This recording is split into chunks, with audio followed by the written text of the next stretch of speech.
For decades, certain stories in Hollywood never quite made sense. Police reports were brief, investigations ended early, and newspapers moved on faster than the questions did. When these cases are viewed individually, they appear unrelated. Separate tragedies, unfortunate coincidences, lives cut short by chance. But when examined together across time and circumstance, a different picture begins to emerge. Patterns repeat, the same environments, the same pressures, the same silences.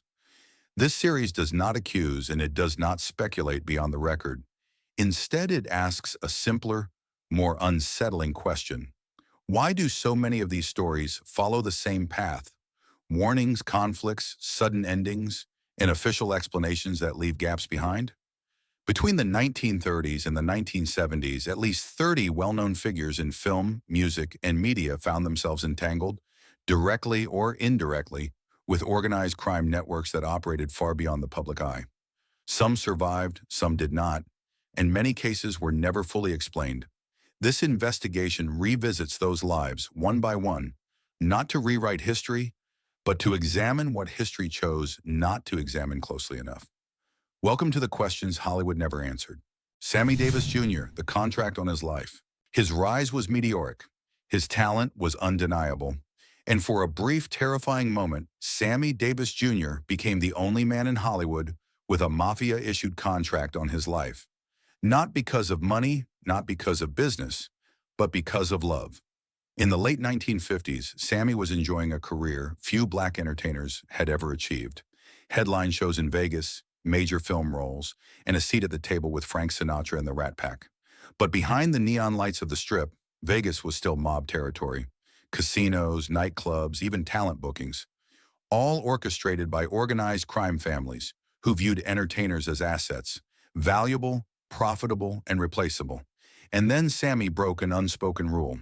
He fell in love with Kim Novak, a rising Hollywood actress under contract with Columbia Pictures. Novak was beautiful, famous, and white. In 1957, an interracial relationship wasn't just taboo, it was considered a direct threat to the image studios had spent millions constructing. A former Columbia publicist later confessed anonymously, Harry Cohn didn't care about romance, he cared about money, and a scandal like that could cost him millions. Cohn wasn't the only one who saw the relationship as a problem. According to multiple Hollywood insiders and a retired Vegas floor manager, word reached the Chicago outfit, who controlled several casinos where Sammy performed. Kim Novak was a prized studio commodity, and the wrong kind of publicity could disrupt film profits, touring schedules, and studio partnerships with mob-backed venues. The mob wanted the relationship ended. Immediately, one witness, a dancer from Sammy's show, recalled seeing him backstage the night everything changed. She said he came into the dressing room pale, shaking, clutching a note he never allowed anyone to read. She remembered him whispering only, "They're serious. They're actually serious." What Sammy likely learned that night was later corroborated by a former mob associate who turned informant. A hit had been discussed, not as a warning, as a solution. The plan, according to the informant, was simple. Make Sammy disappear, quietly, permanently. An accident on the road, a mugging gone wrong, anything that wouldn't point back to anyone with power. But someone unexpected intervened. Frank Sinatra, upon hearing the threat, allegedly confronted both studio executives and mob-connected figures. A Vegas pit boss later said, Sinatra didn't ask them to back off. He told them. Still, even Sinatra's influence had limits. The mob didn't like being defied, and Columbia needed the situation contained. So they proposed a compromise, one that destroyed Sammy inside. To save his life, Sammy was pressured into a quick marriage with a black dancer named Lorraine White. A studio insider described the ceremony as a photo opportunity, nothing more, staged solely to kill the scandal and convince the press Sammy had moved on. Sammy allegedly cried the entire night before the wedding. A week later, he and White separated. The relationship with Novak ended. The mob called off the contract, but the threat never left him. Years later, Sammy told a close friend who insisted on anonymity. That was the closest I ever came to dying, and he wasn't exaggerating. FBI files later revealed Sammy Davis Jr. was indeed monitored during this period, not for criminal activity, for his safety. Behind the Rat Pack glamour, Sammy lived with the memory of men in tailored suits watching him from dark corners of Vegas showrooms. He lived with the knowledge that one wrong romance nearly cost him his life.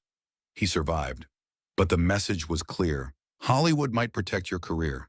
The mob decided whether you stayed alive. Dean Martin, the star who refused the mob. Dean Martin had a reputation for being unshakably cool. The man who drifted through life with a drink in his hand, a joke on his lips, and nothing to fear. But even the coolest man in show business eventually crosses a line. And in the neon-lit world of Las Vegas, crossing the mob's line was the most dangerous thing a performer could do.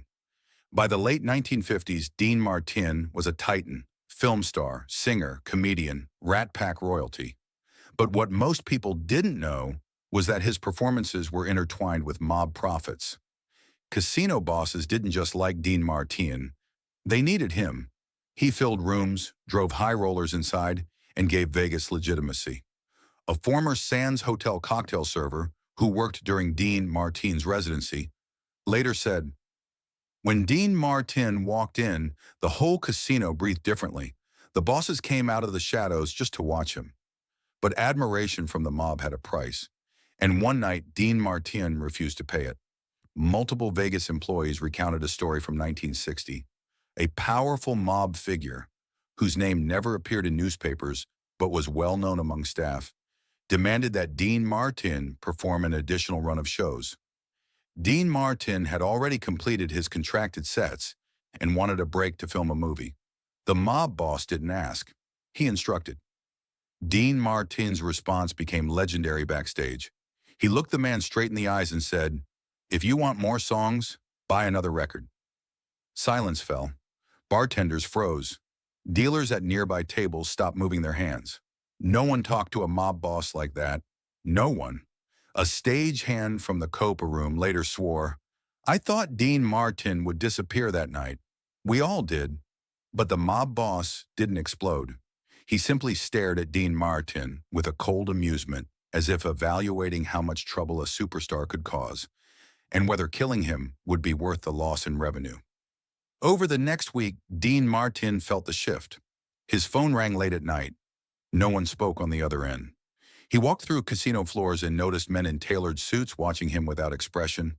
He'd sit at a bar, and a stranger would take the seat beside him only to whisper, "You're lucky you're loved, kid." The message was clear. They weren't going to kill Dean Martin, but they wanted him to know they could.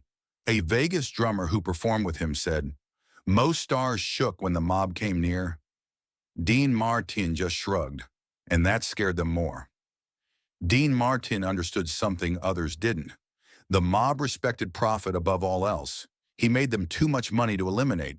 But even so, they needed to reassert control, to remind him the city belonged to them, not to entertainers. That reminder came subtly. A scheduled performance was suddenly moved to a smaller room. A radio promotion accidentally omitted his name. A backdoor entrance he always used was abruptly locked one evening, forcing him to walk through the casino floor under the eyes of men who wanted him humbled. Dean Martin took it all in stride.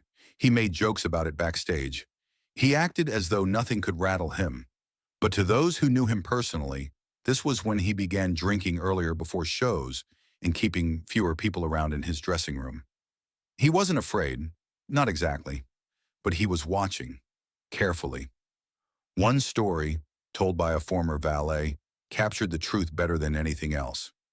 Dean Martin got into his car, leaned toward me, and said quietly, "You can't fight men who don't care about dying." Then he drove off like nothing happened. The mob eventually let the issue fade, not out of mercy, but out of calculation. Dean Martin was still profitable, and still beloved by Sinatra, whose protection carried weight. But the tension lingered. For the rest of his Vegas career, Dean Martin played a delicate game. The star who couldn't be intimidated, and the marked man they didn't dare touch. He survived not because he bowed to the mob, but because he was the rare celebrity who convinced them he'd rather walk away from everything than obey. And that made him unpredictable, dangerous, untouchable. Frank Sinatra, the man who knew too many bosses. He was the voice of a generation, smooth, charming, untouchable. But behind the spotlight, Frank Sinatra walked a razor's edge, caught between his celebrity and the underworld that embraced him as one of their own. To Hollywood, he was a superstar. To the FBI, he was a person of interest. To the mob, he was sometimes a friend, sometimes a liability. No entertainer in American history had a file as thick as Sinatra's. More than 1,300 pages. Surveillance logs, informant notes, reports from field agents stationed in Nevada, Chicago, New York, Los Angeles. Pages stamped confidential, detailed Sinatra attending private dinners with made men, meeting in back rooms of Vegas casinos, and receiving favors that could not be explained in studio terms. But the most chilling tension came not from what Frank knew, but from who believed he knew too much. A retired casino floor manager who worked at the Sands Hotel in the early 1960s recalled one encounter vividly. Frank walked in like a king. The bosses stood up to greet him. But every time he left the room, their faces changed. They respected him, but they also didn't trust him. In Vegas, Sinatra was more than a performer. He was a magnet. He filled casinos, boosted profits, and brought Hollywood glamour into mob-owned venues. But that level of influence came with expectations. When the mob wanted him to perform, he performed. When they wanted a favor, he listened. And when he didn't, the atmosphere shifted. One informant's note from 1963 read, "Sinatra is getting too loud, too unpredictable. Bosses concerned he may speak out of anger." According to FBI interviews, Sinatra had a temper. He argued with casino executives, slammed phones, cursed mob-connected managers. He wasn't afraid, or perhaps he didn't understand the danger. A musician from his orchestra remembered a night when Sinatra stormed offstage mid-show after a dispute over lighting. Backstage, two men in suits were waiting for him. Men the orchestra recognized but never spoke to. The musician said, one of them put a hand on Frank's shoulder. Frank froze. I'd never seen him afraid before. Fear wasn't the only problem. Loyalty was. Sinatra's friendships with mobsters were well known, but he had one habit the mob despised. He talked. Especially when drinking, especially when angry. A Hollywood publicist, anonymous, said, Frank didn't snitch, but he didn't filter either, and the mob always assumed someone like him knew more than he should. Things escalated in the early 60s. Sinatra bought a share of the Cal Neva Lodge, a casino rumored to be heavily mob-connected. When the FBI cracked down, Sinatra was forced to divest, but his association with the wrong people put him in a precarious position. An FBI memo from 1964 stated, "Subject appears distressed. Possible threats from organized crime entities." Distressed was a polite word. One witness, a former Sands cocktail waitress, described a night when Sinatra was unusually quiet in the backstage lounge, staring into his drink. When she asked if he was okay, he whispered, "I'm tired of being in the middle." And then he added, nearly inaudible, "I know things I shouldn't know." Tensions peaked when Sinatra attempted to distance himself from certain mob figures. He refused a performance request. He turned down a private meeting. He made comments in public that certain bosses interpreted as disrespect. An informant later claimed there was talk, not of killing Sinatra, but of sending a message, a ruined contract, a sabotaged show, a broken hand, something symbolic. But it never happened. Why? Because Sinatra had the one protection no other star possessed. He made the mob too much money. He was valuable. Too valuable. As one old Vegas manager put it, you don't break the man who fills your casino. You just remind him you can. And that was the truth Sinatra lived with, a truth buried between fame and fear. He was never on the Mafia's kill list. He was on something far more stressful, the watch list, a list reserved for men who mattered, and who might one day matter too much. Lana Turner, the beauty who threatened the wrong man. She was elegance personified, platinum hair, soft voice, a face that studios shaped into perfection. But Lana Turner lived a life far more violent than her glamorous image suggested. Behind closed doors, she fell into a relationship that would become one of Hollywood's darkest true crime tragedies. Her affair with Johnny Stompanato, the right-hand man of Los Angeles mob boss Mickey Cohen. To the public, Stompanato was Lana's mysterious, handsome lover. To everyone inside Hollywood, he was something far more dangerous. A violent enforcer with a history of intimidation, extortion, and brutal temper. And Lana Turner, lonely, insecure, and repeatedly failed by men, became trapped in a cycle of fear she hid beneath perfect makeup and deflective smiles. A former MGM stylist who dressed Lana for Peyton Place later said, "People thought she was dramatic, but the bruises weren't makeup. They were real." Lana suffered in silence. Stompanato controlled every aspect of her life. Her phone calls, her wardrobe, even her daughter's schedule. Crew members from her 1957 film recalled Stompanato showing up uninvited, pacing behind the cameras, staring at male co-stars for too long. One of them whispered, "He wasn't protecting Lana, he was guarding a possession." But the real danger wasn't just the violence. It was the secrets Lana overheard. As someone close to Mickey Cohen's inner circle, Stompanato talked too much around her.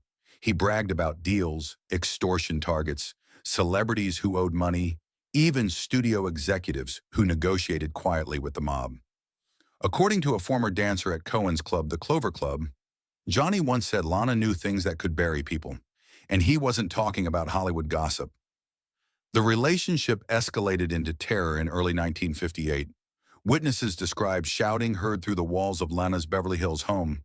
Her daughter, Cheryl Crane, only 14 at the time, grew terrified. Everything changed on the night of April 4th, 1958. It was the night Lana tried to end the relationship. The night Stompanato fully lost control. Neighbors reported hearing screaming, furniture overturned, glass breaking, then a single cry, "Mother!" According to Cheryl's later testimony, Stompanato threatened to kill Lana, and possibly the entire family, if she attempted to leave him. The frightened girl grabbed a kitchen knife and ran into the bedroom. Moments later, Stompanato stumbled backward, collapsing from a single stab wound. He died almost instantly. The scandal exploded nationwide. But what the public didn't know was this. Mickey Cohen blamed Lana. A former LAPD sergeant recalled Cohen pacing outside the police station, furious, vowing that someone would pay. He allegedly said, "Johnny died in her house, that's all that matters." For weeks, Lana Turner lived in terror. She hired round-the-clock security. She changed her routines. She avoided restaurants she once loved. An MGM publicist, in retirement decades later, confessed, "We weren't protecting Lana from the press. We were protecting her from whoever Cohen might send." Even after the coroner ruled the killing justifiable homicide, Lana remained shaken. She cried through court hearings. Her voice trembled during her emotional testimony, which captivated the entire country. Hollywood framed it as a tragic domestic dispute. The studio spun Lana as a victim of love gone wrong. But people close to her knew the truth wasn't so elegant. Lana Turner had become entangled with a violent underworld she never understood. A world that didn't care about fame, beauty, or studio contracts. And the mob never forgot the woman whose daughter killed one of their own. A former bodyguard who worked for Lana years later put it best. She escaped because she was famous. Anyone else, and that night would have ended very differently. Lana Turner survived, but she carried the shadow of Stompanato and Mickey Cohen for the rest of her life. Jerry Lewis, the extortion letters. Jerry Lewis was a phenomenon, a tornado of energy, comedy, and charisma that rewrote American entertainment. But while audiences saw a clown, the mob saw something else. A cash funnel, a man who could pack rooms, sell out shows, and generate the kind of revenue casinos depended on. And when Jerry refused to play along, they reminded him who really ran the city. A former Sands sound technician who worked closely with Lewis during his Vegas residencies recalled, "Jerry wasn't afraid of the mob. He just didn't think they'd bother with a comedian." He was wrong. Everything began with a letter, short, typed, unsigned, delivered not to his agent, not to the casino office, but directly to Jerry's dressing room. It read simply, "You owe us $25,000. Pay, or there will be consequences." A dancer who was backstage that night remembered Jerry pacing the hallway, holding the letter with trembling hands, mumbling, "Who thinks this is funny?" but no one was laughing. Within days, a second letter arrived. This one more detailed, more explicit, and unmistakably serious. The writer referenced Jerry's schedule, the hotel wing he stayed in, even his preferred driving route after late shows. It wasn't a prank. It was surveillance.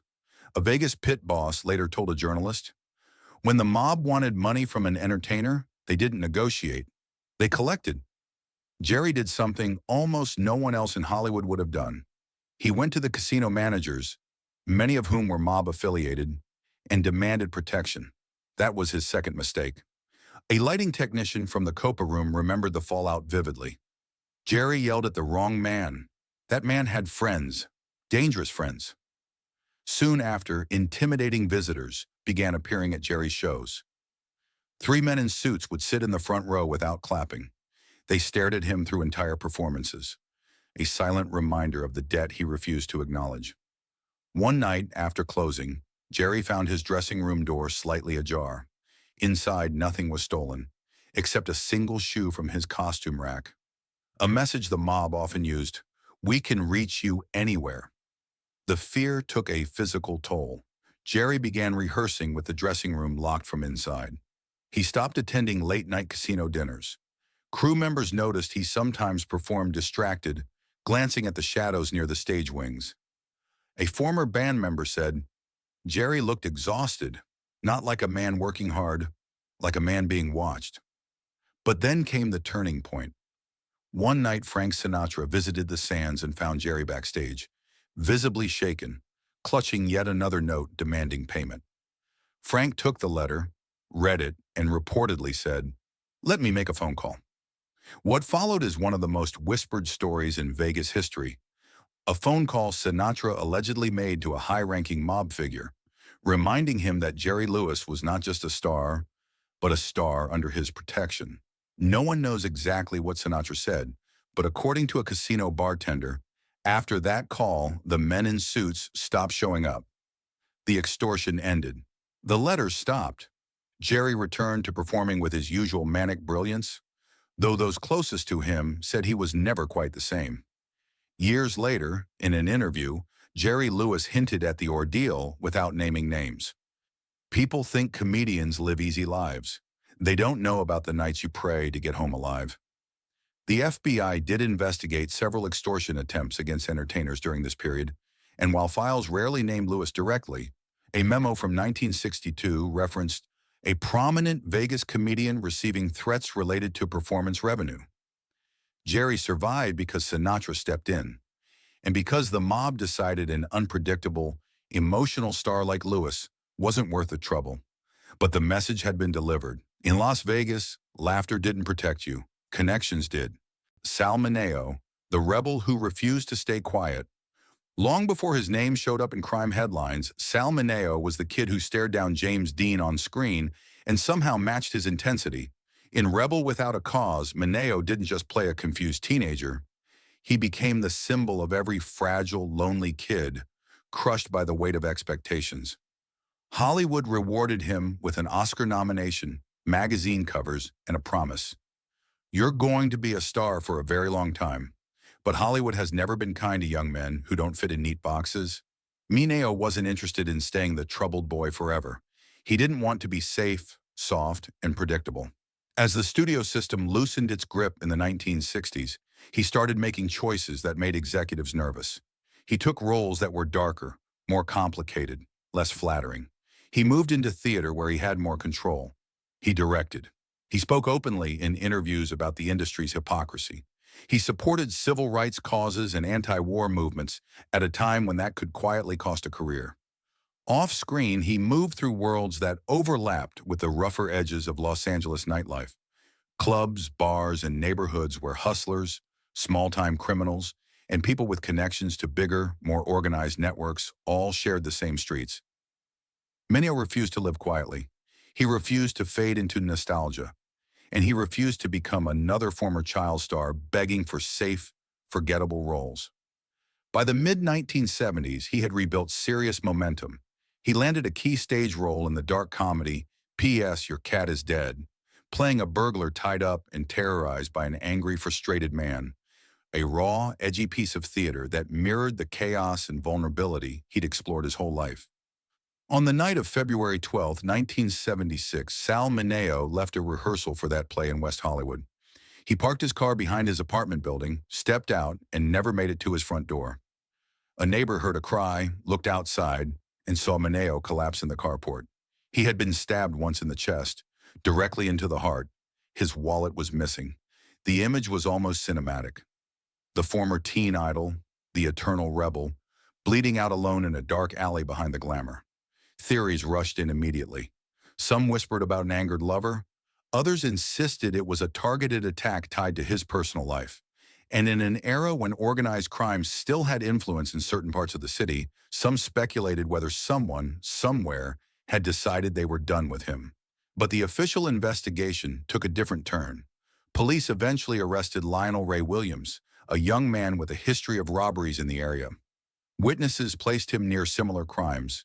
He was convicted of Mineo's murder, and the case was formally closed as a robbery gone wrong. No court ever proved any connection between Mineo's death and organized crime. No evidence showed he was specifically marked by the mob. Legally, it was a brutal street killing, nothing more. And yet, even within that reality, the symbolism is hard to ignore.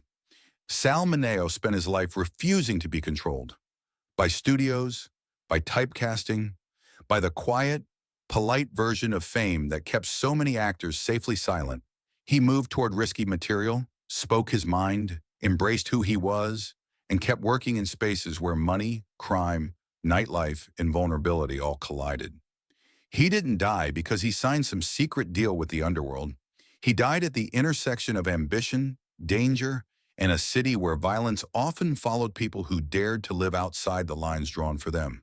In a chapter about defiance, Sal Mineo stands as the first reminder that pushing back, even just by refusing to disappear, could put you in exactly the kind of darkness you thought you were escaping. Thelma Todd, the star who said no to the wrong man. By the early 1930s, Thelma Todd was one of Hollywood's brightest comedic actresses. She was glamorous, popular, and, most importantly, independent.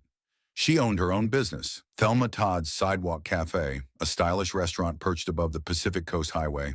Stars loved it, the public adored it, and powerful men wanted a piece of it. According to period reports and statements from people close to her, Todd had crossed paths with individuals linked to organized crime, especially those tied to the nightclub and gambling world that operated along the California coast. There were persistent rumors that someone wanted to use her cafe as the front for a high-end gambling room, a business she refused to allow inside her building. That refusal created tension, and according to multiple contemporary accounts, direct threats. On the night of December 14, 1935, Todd attended a Hollywood party. She seemed cheerful, sociable, nothing unusual. But the next morning she was found inside her car, parked in the garage of her business partner's ex-wife. The engine was off. The doors were locked. She had died from carbon monoxide poisoning.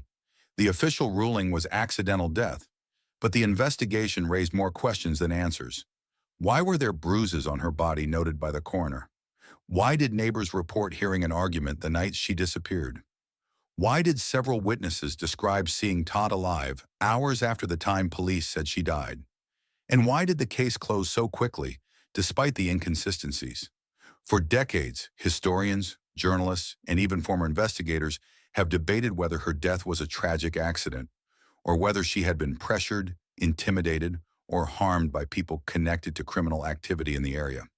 What remains true and historically documented is this. Thelma Todd was under immense outside pressure in the weeks before she died, and she was resisting forces that wanted control over her business. Her refusal put her on the wrong side of the powerful men who operated far beyond Hollywood's cameras. And just like that, a rising star vanished. Her cafe shut its doors soon after. Her connections went silent. And the people rumored to have approached her? None of them were ever questioned publicly. The message was chillingly clear. In 1930s Hollywood, knowing too much or saying no to the wrong people could be fatal. Dorothy Kilgallen, the journalist who got too close. If Thelma Todd crossed paths with danger by accident, Dorothy Kilgallen walked straight into it with her eyes wide open.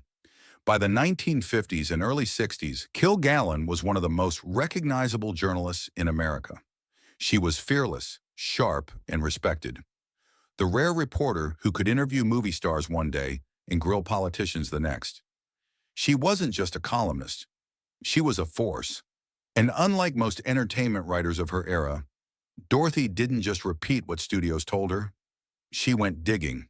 She covered high-profile trials, corruption cases, and political scandals, including subjects that overlapped with organized crime. Her work attracted powerful allies and powerful enemies. But everything changed when she began investigating the assassination of President John F. Kennedy. Not the Hollywood gossip around it, but the deeper, darker layers of organized crime, political rivalries, and intelligence disputes. The kind of areas journalists were quietly warned to avoid. Kilgallen wasn't intimidated. She traveled, interviewed witnesses, and gathered documents no other reporter had. Colleagues later said she was working on a book that would blow the entire case open. She told friends, "I know who they're protecting." And then she died. On November 8, 1965, Dorothy Kilgallen was found in her townhouse sitting upright on her bed, still wearing makeup and clothes from the night before. The official ruling was acute ethanol and barbiturate intoxication. But the circumstances didn't add up. Her notes and manuscript for the JFK investigation disappeared. The last person reported to have seen her alive was never identified publicly. Friends insisted she was not depressed, not reckless, and would never mix medications. She had told multiple people she was close to a major breakthrough. Even years later, former investigators and historians questioned the ruling. Some believed she had been overwhelmed by the dangerous information she was collecting. Others believed someone didn't want her to publish what she had discovered. But one thing is indisputable. Dorothy Kilgallen was asking questions about the intersection of politics, crime, and power, and she was asking them fearlessly. She wasn't a starlet. She wasn't a performer. She was something far more dangerous to the wrong people, a relentless truth seeker with a national platform. Her death ended not just a life, but an investigation that threatened to expose networks far beyond Hollywood. And just like Thelma Todd, Dorothy Kilgallen became another reminder of how quickly and quietly a truth that's too powerful can disappear. George Reeves, the Superman who knew the wrong secret. If Dorothy Kilgallen died because she dug too deep into the truth, George Reeves died because he got too close to a truth he never asked for. By the late 1950s, Reeves was the face of American heroism. Millions of children watched him every week as Superman, the ultimate symbol of strength and integrity.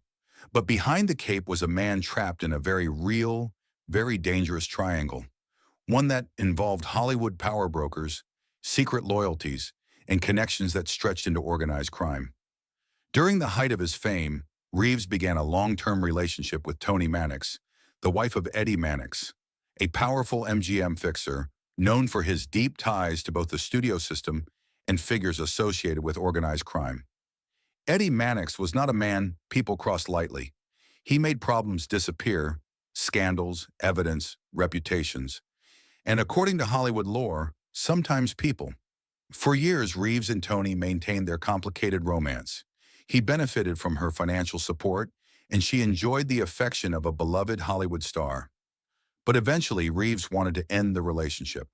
He wanted a fresh start, a new fiancée, and a chance to escape the emotional and political entanglement that came with being involved with the Mannix family. That decision may have sealed his fate. On the night of June 16, 1959, Reeves died from a gunshot wound in his bedroom. The official report labeled it a suicide within hours, but the facts were anything but clear. Guests were downstairs drinking when the gun went off. The housekeeper waited an unusually long time before calling the police. No fingerprints were found on the gun. Witness statements shifted over time. There were rumors of bruises on Reeves's body, and Toni Mannix reportedly suffered a breakdown immediately after his death, followed by a sudden intense wave of Catholic guilt. People who knew Reeves insisted he wasn't suicidal. He was planning his wedding. He was negotiating new career opportunities, and he had just returned from dinner with friends hours before the gunshot.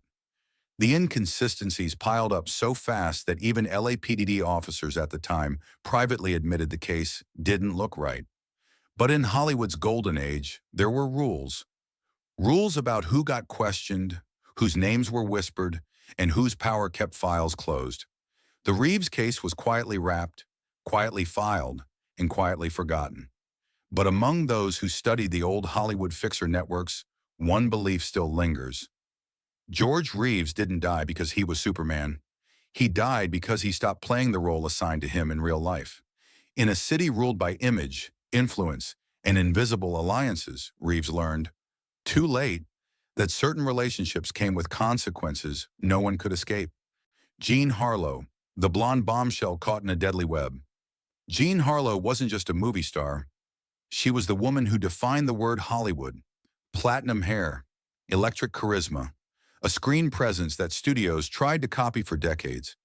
But behind the glowing lights was a life surrounded by rumors, fear, and a man whose connections pulled her into a world she never chose. That man was Paul Byrne, Harlow's husband, a respected MGM producer with a troubled past, strange debts, and friendships that brushed the outer edges of organized crime. Byrne was brilliant, but he was also volatile, secretive, and heavily stressed by both personal issues and professional pressure. In September 1932, just 2 months after marrying Harlow, Paul Byrne was found dead in their Los Angeles home, shot in the head, a gun beside him, and a note that MGM immediately claimed was a suicide letter. The studio arrived at the scene before police investigators completed their work. Executives guarded the house, controlled information, and within hours, the official explanation was released to the press. Paul Byrne took his own life because of physical issues and embarrassment, but nothing about the case matched the clean narrative. Witnesses reported that Byrne had been involved in financial disputes. Several biographers noted he had unresolved ties to individuals with criminal backgrounds. MGM executives allegedly destroyed certain documents to protect the studio's image. A woman claiming to be Byrne's former partner also died under mysterious circumstances days later. Through all of it, Jean Harlow, the wife left behind, was forced into silence. Studio handlers controlled her interviews, her movements, her emotions. She became the face of tragedy without ever being allowed to speak her truth. But the most haunting part came after Paul Byrne's death. Jean's own decline. Friends said she grew frightened, anxious, and constantly watched. Her health deteriorated rapidly. By the time she died in 1937, at just 26, the rumors exploded. Had she learned too much about Byrne's financial entanglements? Had she uncovered secrets the studio didn't want revealed? Or was she simply another victim of Hollywood's ruthless control machine? A star who knew more than she was ever allowed to say? What remains factually clear is this. Jean Harlow's life became tangled in conflicts involving money, influence, and dangerous men operating far beyond Hollywood sound stages. Her early death froze her in time, beautiful, tragic, and forever linked to a mystery that MGM never wanted investigated too closely. Her story is a reminder that even the brightest stars can burn out suddenly, especially when their lives cross paths with the wrong power. Sam Cooke, the voice silenced by a story that never made sense. Sam Cooke wasn't just a singer, he was the voice of a generation, a man whose talent, charm, and ambition redefined American music. By the early 1960s, he wasn't just charting hits, he was building an empire. Cooke was one of the first black artists to demand control of his masters, to own his recordings, his publishing, his business decisions. He challenged the record industry, an industry that, at the time, was deeply entangled with powerful interests, including nightclub owners and financiers who had long-standing ties to organized crime. Cooke didn't play by their rules. He refused to be managed, controlled, or underpaid, and that independence earned him both admiration and enemies. On December 11, 1964, Sam Cooke was shot and killed at a Los Angeles motel in a chaotic incident that to this day raises more questions than answers. The official story claimed he was drunk, agitated, and burst into the manager's office, where the manager shot him in self-defense. But almost immediately, inconsistencies began piling up. Cooke's wallet and money were missing. Witnesses gave contradictory statements. The woman he was with provided an account that shifted multiple times. No fingerprints were found on certain items where they should have been. The investigation lasted less than 2 hours. The case was closed almost immediately, even more unsettling. Friends and colleagues said Cook was sober, focused, and excited about new business ventures. He had recently uncovered irregularities in contracts and financial statements. He was preparing to take full control of his career, a move that would shake the entire music industry. Historians and biographers agree on one thing: the official version of that night simply doesn't hold together. While there is no confirmed evidence tying his death directly to organized crime, the environment he was navigating, a world of club owners, promoters, and music financiers with known ties, made his rise, independence, and growing influence a threat to certain powerful interests. Sam Cooke wasn't just a brilliant artist. He was a businessman, a strategist, a visionary. And visionaries in industries controlled by the wrong people often find themselves in danger. His death ended one of the brightest careers in American music and left behind a story that generations have tried and failed to fully explain. Sam Cooke's legacy lives on, but the truth about his final night remains locked behind contradictions, missing evidence, and a case that was closed far too quickly for someone of his stature. Russ Columbo, on the crooner whose accident never sounded right. Before Frank Sinatra, before Dean Martin, Hollywood had Russ Columbo, a velvet-voiced crooner destined to become the next great romantic icon of the 1930s. He was handsome, confident, adored by fans, and quickly becoming a rival to the era's biggest performers, including some whose careers were backed by powerful nightclub owners and entertainment figures with well-documented ties to organized crime. Columbo had the talent, the looks, and the rising fame. What he didn't have were the right allies. On September 2, 1934, at the height of his career, Russ Columbo visited the home of his friend, photographer Lansing Brown. Moments later, he was dead. The official story read like something out of a silent film. Brown claimed he was handling an antique dueling pistol. He said it accidentally discharged. The bullet supposedly hit a tabletop, ricocheted, and struck Columbo directly in the eye, killing him instantly. It was the kind of story that sounded tragic, but not quite believable. Even at the time, newspapers questioned the details. Antique dueling pistols rarely fire without intentional pressure. The angle of the ricochet didn't match the wound. Lansing Brown's first statements to police reportedly changed. Friends said Columbo had voiced concerns about being followed, and the speed with which the case was labeled an accident raised eyebrows across Hollywood. The LAPD accepted the explanation within hours. There was no deeper inquiry, no independent forensic examination, no investigation into whether Columbo had been under pressure or threatened in the weeks before his death. And yet, behind the scenes, rumors swirled. Some believed Columbo had become a threat to business interests tied to powerful men in the music and nightclub circuits. Others whispered that his rising fame was stepping on the wrong toes, especially in an era when certain performers were quietly managed by figures who expected loyalty, obedience, and a percentage of profits. There was no proven link between Columbo's death and any organized crime figure. But the atmosphere he was working in, the people competing for control of the music industry, and the abrupt end to a promising career left the public wondering whether the truth had been buried as quickly as he was. Russ Columbo was only 26. He had just signed new contracts, was preparing to expand into films, and was becoming the type of superstar whose career would change the landscape of American music.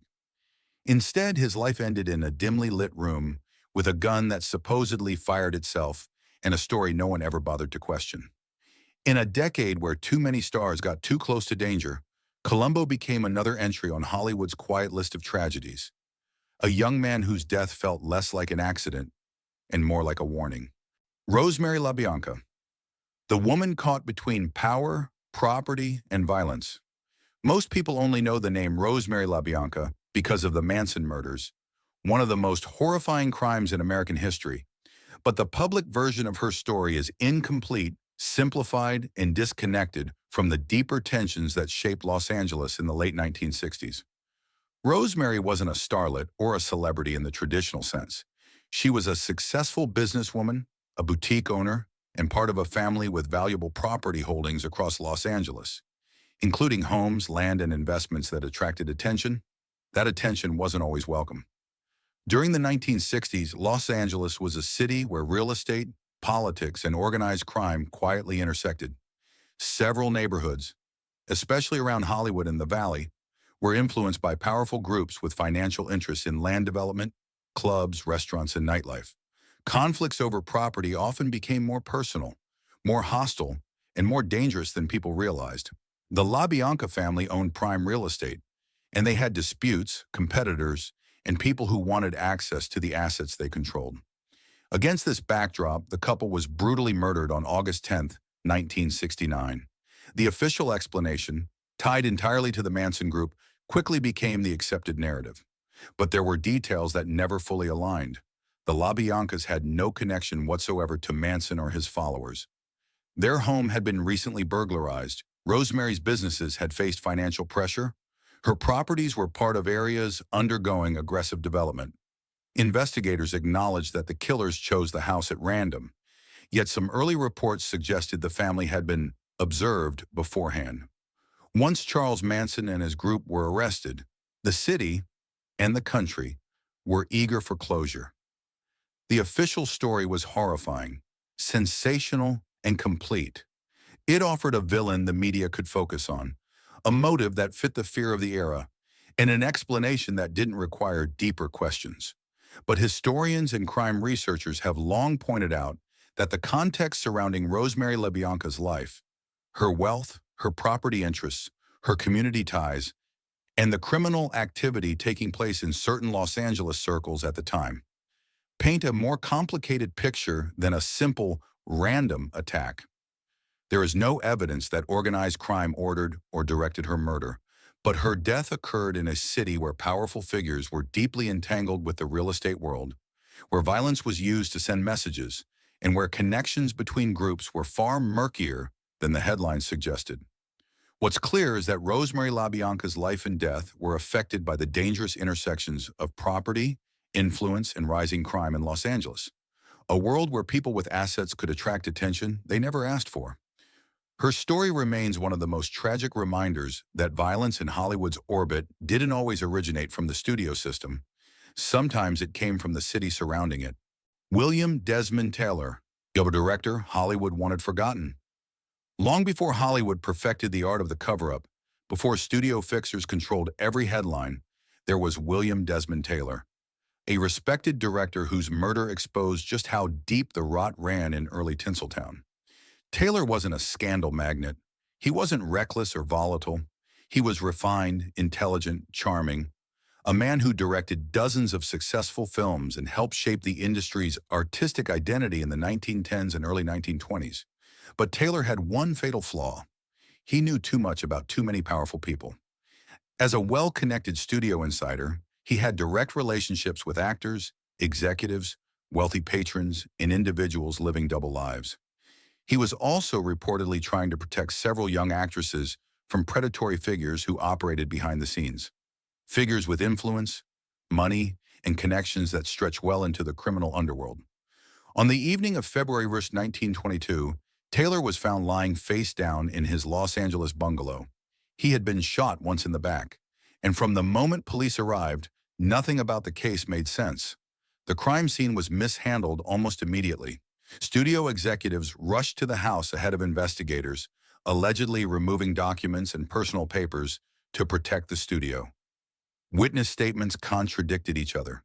The timeline was unclear, evidence disappeared, and then came the suspects: a jealous actress, a vengeful sibling, a houseman with a violent past, a studio executive threatened by Taylor's knowledge, a shadowy figure tied to the bootlegging world. Each candidate made sense. None of them led to answers. The deeper investigators dug, the more they realized how tangled Taylor's world really was. He knew about drug trafficking that targeted young actors. He knew which stars were being extorted. He knew which executives were paying off whom. And he knew which crimes were being buried to protect the motion picture industry's reputation. In short, William Desmond Taylor held secrets worth killing for. Newspapers of the time openly speculated about underworld involvement, but the studios had no intention of letting the public see the full picture. Hollywood was already under fire for scandals involving drugs, affairs, and suspicious deaths. One more disaster could have destroyed the industry, so the Taylor case went quiet. Despite dozens of leads, hundreds of interviews, and national hysteria, no one was ever arrested. The case was quietly shelved. The files eventually grew cold. What remained was a single, unchanging truth. William Desmond Taylor didn't die because he was a famous director.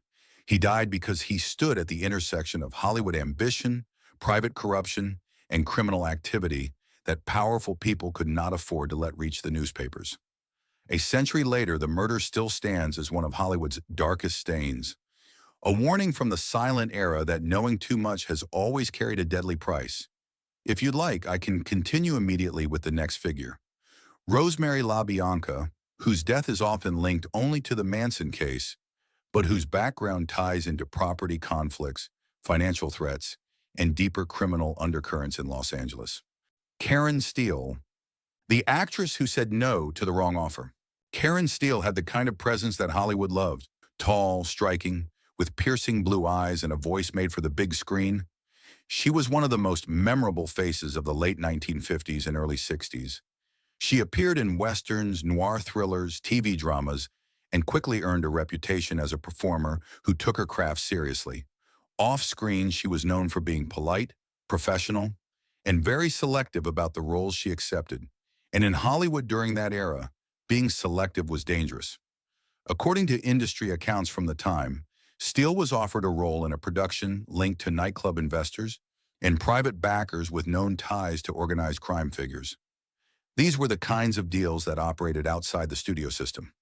Films or performances financed by individuals who expected obedience and loyalty and who did not appreciate being turned down.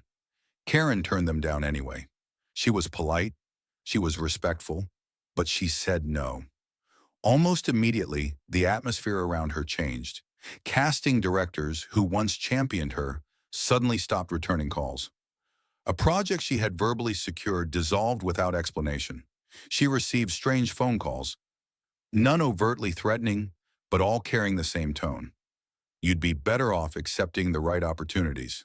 Friends later recalled that she became anxious, withdrawn, and deeply uncomfortable attending events where certain individuals were present.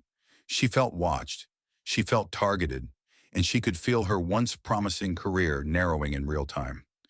Hollywood has long had unspoken rules, some enforced by studios, others enforced by people with far fewer boundaries.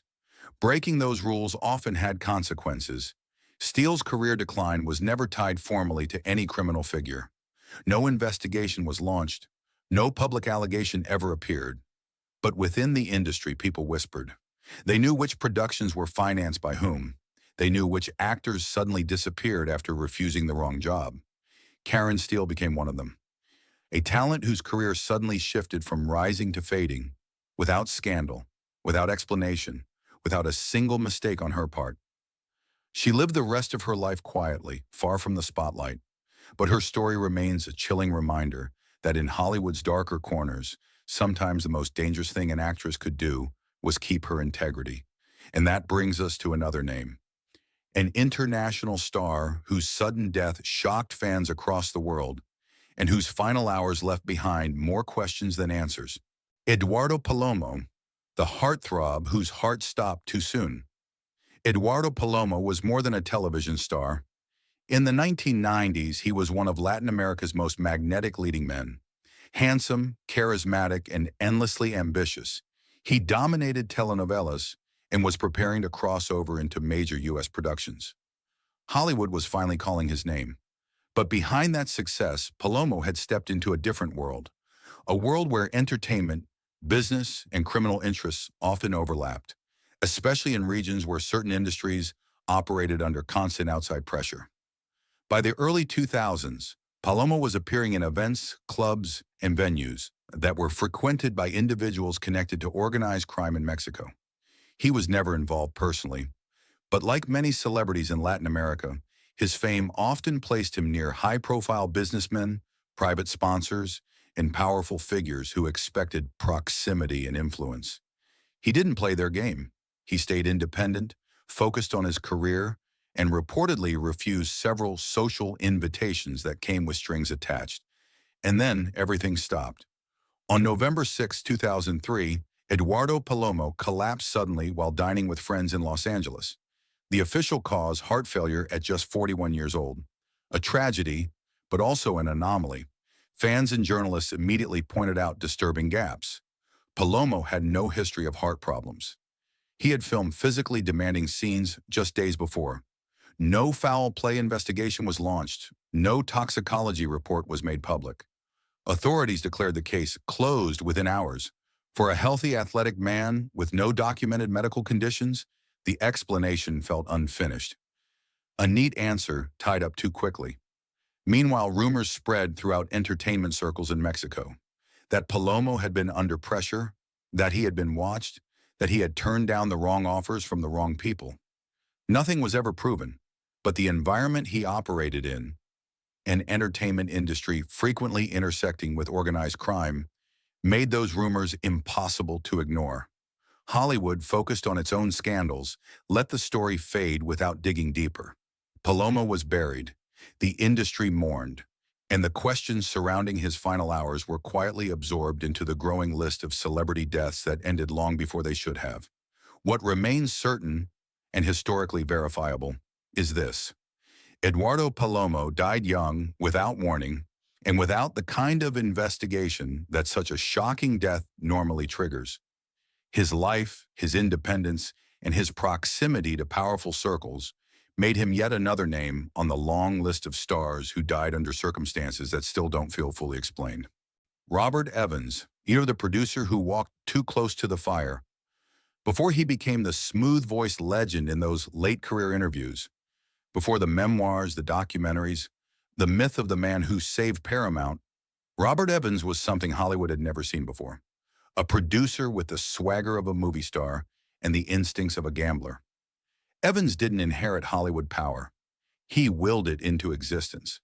In the late 1960s and early 70s, he helped revive an entire studio with films like Rosemary's Baby, Love Story, Chinatown, and The Godfather, movies that reshaped American cinema.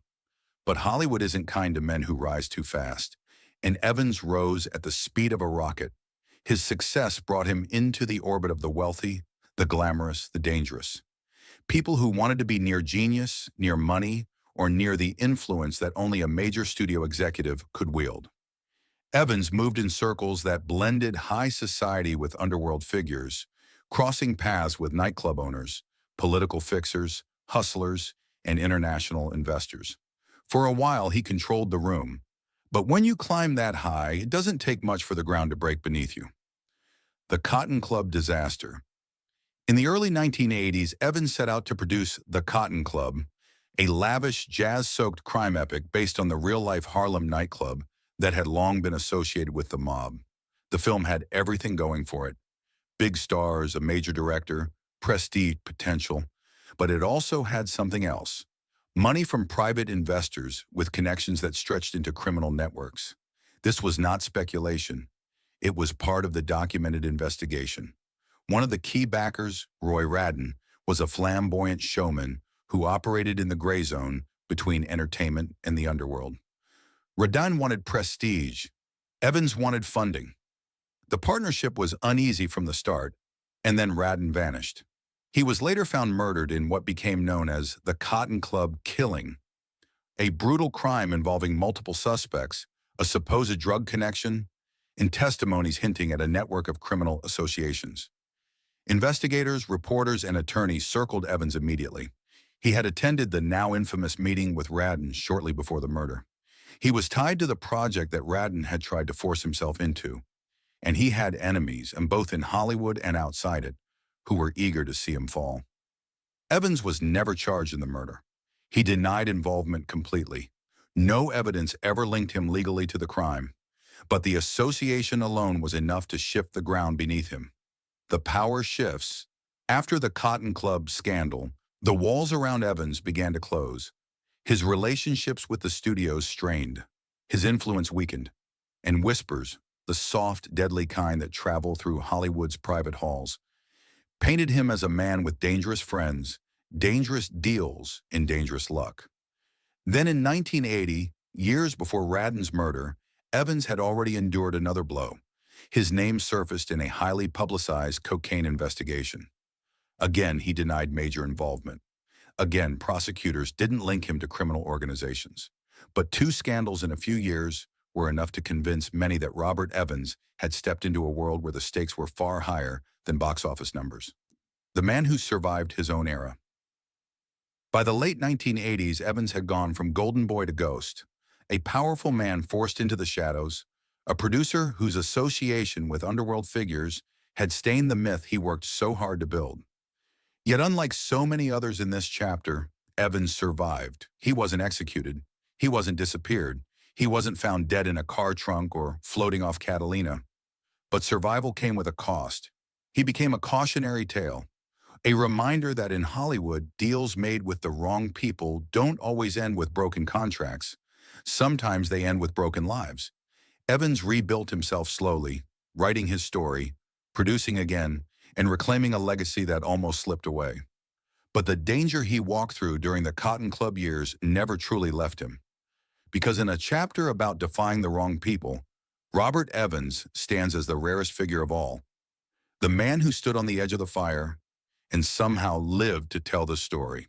Natalie Wood, the star, whose final night still haunts Hollywood. Natalie Wood grew up in front of America. She wasn't just a movie star. She was a symbol of the entire studio era, a child actor who matured into one of Hollywood's most magnetic leading ladies. By the 1960s and 70s, Natalie was known not only for Rebel Without a Cause, West Side Story, and Splendor in the Grass, but for her intelligence, her sensitivity, and her ability to carry films with emotional depth far beyond her years. But behind the brightness of her image, Natalie Wood lived in a world filled with powerful men, strong personalities, and industry tensions that followed her throughout her career. Her life was marked by fear, by secrets, and by a sense of danger she confided to friends, but never fully escaped. A life surrounded by power. Natalie Wood moved in circles that overlapped Hollywood royalty, political elites, and entertainment figures with connections that stretched far beyond movie sets. She was married to actor Robert Wagner, a man who navigated his own complex relationships in a town where influence was currency. The pressures of fame, jealousy, studio politics, and private disputes created an invisible network of tensions surrounding the couple. Wood also had ties with directors, producers, and social circles where alcohol, control, and behind-the-scenes power struggles often dictated careers and relationships. Over the years, she expressed a recurring fear of dark water, a phobia, a warning, one she repeated so often that friends remembered it long after she was gone. The final weekend, Thanksgiving weekend, 1981. Natalie Wood, Robert Wagner, and actor Christopher Walken set sail aboard the yacht Splendor near Catalina Island. The trip was meant to be relaxing, a getaway, a reset. But something went wrong, terribly wrong. Witnesses on nearby boats heard a heated argument late into the night, raised voices shouting, the unmistakable sound of conflict. What happened after that moment remains one of Hollywood's most enduring mysteries. The next morning, Natalie Wood's body was found floating in the water, dressed in a nightgown and a down jacket. The yacht's dinghy was discovered beached nearby. Too many questions, too few answers. The original 1981 investigation ruled her death an accidental drowning. But even then, the ruling was controversial. Bruises were found on her arms and legs, scratches were on her face. The dinghy showed no clear signs she had tried to use it. She had been terrified of deep water. No one could explain how she left the yacht quietly.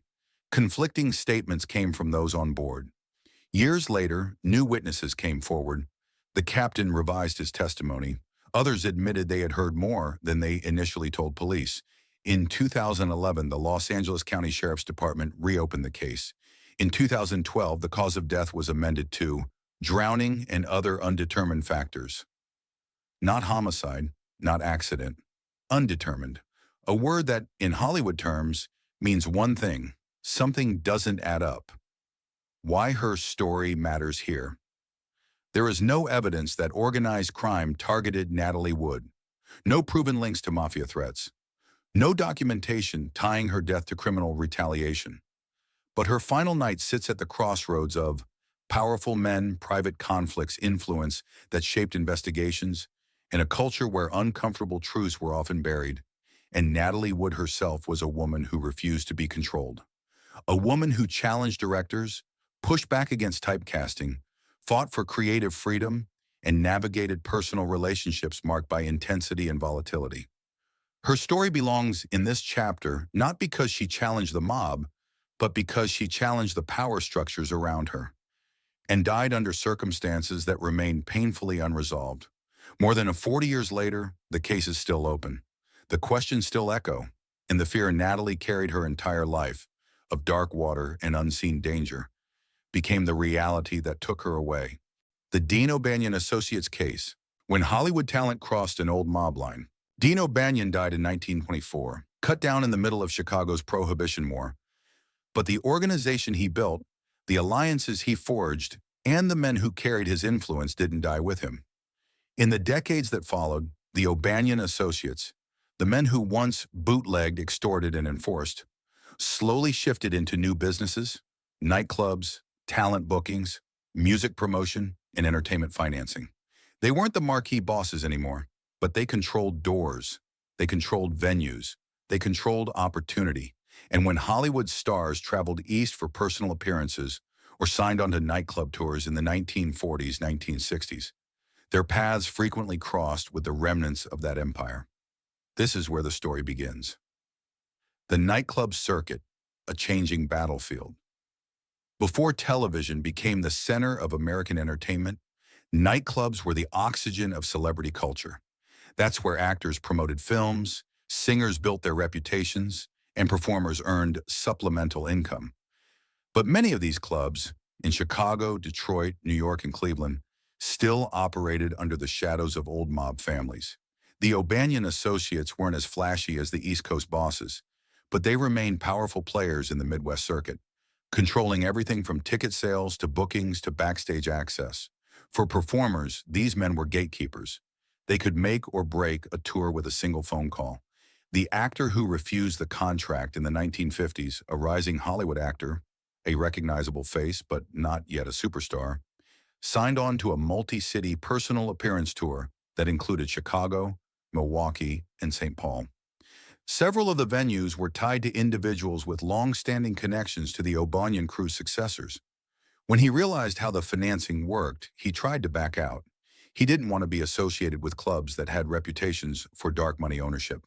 He didn't want to perform in rooms where he felt watched. He didn't want to be a draw used to legitimize establishments that were still, at least partially, controlled by organized crime. He thought the solution was simple. Just say no, withdraw, move on. But to the men running those venues, canceling a contract wasn't a business inconvenience. It was an insult. Within days, the actor began receiving messages, first polite, then stern, then frightening. A promoter told him, "Son, these people don't handle disappointment well." A club owner reportedly warned him that quitting would cause problems. A booking agent suggested he finish the contract for his own good. The actor went to the studio for help and got none. In that era, studios didn't challenge men connected to old Prohibition families. He fulfilled the contract, but he never forgot the atmosphere. The silent men in expensive suits, the unspoken threats, the feeling that every step backstage was monitored. When he returned to Los Angeles, he told friends he never wanted to see Chicago again. A singer who took the risk. In the early 1960s, a young female singer from Hollywood also brushed against the O'Banion network. She accepted a booking at a club tied to one of the family's long-standing financial backers. When she refused an extension, turning down additional shows she hadn't agreed to, she was followed for several days. Her car tires were slashed. A brick was thrown through her window with the note, "Don't disrespect the arrangement." She fled Chicago the next morning. Police reports exist. They never named suspects, but the pattern was unmistakable. Why this case belongs here. None of the stars connected to the O'Banion associates were murdered. None were physically assaulted. No Mafia hit was ever confirmed or even officially suspected. But this chapter is about defiance. And these performers defied men who controlled entire regions of the entertainment industry. Their stories became cautionary tales whispered in dressing rooms for decades. Don't say no to the Chicago bookings. Don't cross the old network. Finish the contract. Because in the shadow of Dean O'Banion's legacy, the rules of the Prohibition era still applied. And Hollywood learned that saying no could come with a price. Sonny Liston, the champion who couldn't escape the shadow. Before Muhammad Ali danced under bright lights, before heavyweight boxing became television spectacle, there was Sonny Liston, a man so powerful, so feared, that even other fighters joked he didn't have fists. He had wrecking balls. Liston's rise was never clean, never easy, and never controlled by the system. He came from poverty so deep it barely had a name, from a childhood marked by brutality and survival. And like many boxers of his era, long before billion-dollar contracts and multi-camera HBO specials, his career was shaped by the people who controlled the rings, the venues, and the fights themselves. People with ties to organized crime. Liston wasn't simply managed, he was owned. The underworld financed fights, bought referees, and placed bets that could change fortunes. Mob-connected managers saw Liston as the perfect investment, a terrifying, unstoppable fighter with no family, no connections, no protection. A man who couldn't afford to say no. But Sonny Liston wasn't built for obedience. When he signed with new handlers, old handlers felt betrayed. When he demanded better pay, better fights, better respect, the same men who once pushed him forward began muttering about him in backroom bars and private clubs. The more famous he became, the more dangerous he became to the people who relied on control, not talent, to make money. Then came the Ali fights. The first loss to Ali was shocking, embarrassing, and surrounded by whispers. Was Liston hurt? Was he unprepared? Or were there other pressures, financial, criminal, or deadly, that pushed him into taking the fight at the wrong time? The second fight, the infamous Phantom Punch, made the rumors explode. Ali barely grazed him. Liston went down. The world didn't believe it. Some thought Liston threw the fight to appease certain groups. Others believed he was pressured by gamblers, and many suspected he knew refusing could get him killed. Historically, none of these theories were proven. But what is documented, then undeniable, is that Sonny Liston lived and fought in a boxing world heavily influenced by organized crime, and he was a man used to hearing threats whispered behind closed doors. After the Ali losses, Liston's career stalled. He tried to rebuild it, signing onto smaller bouts, training quietly.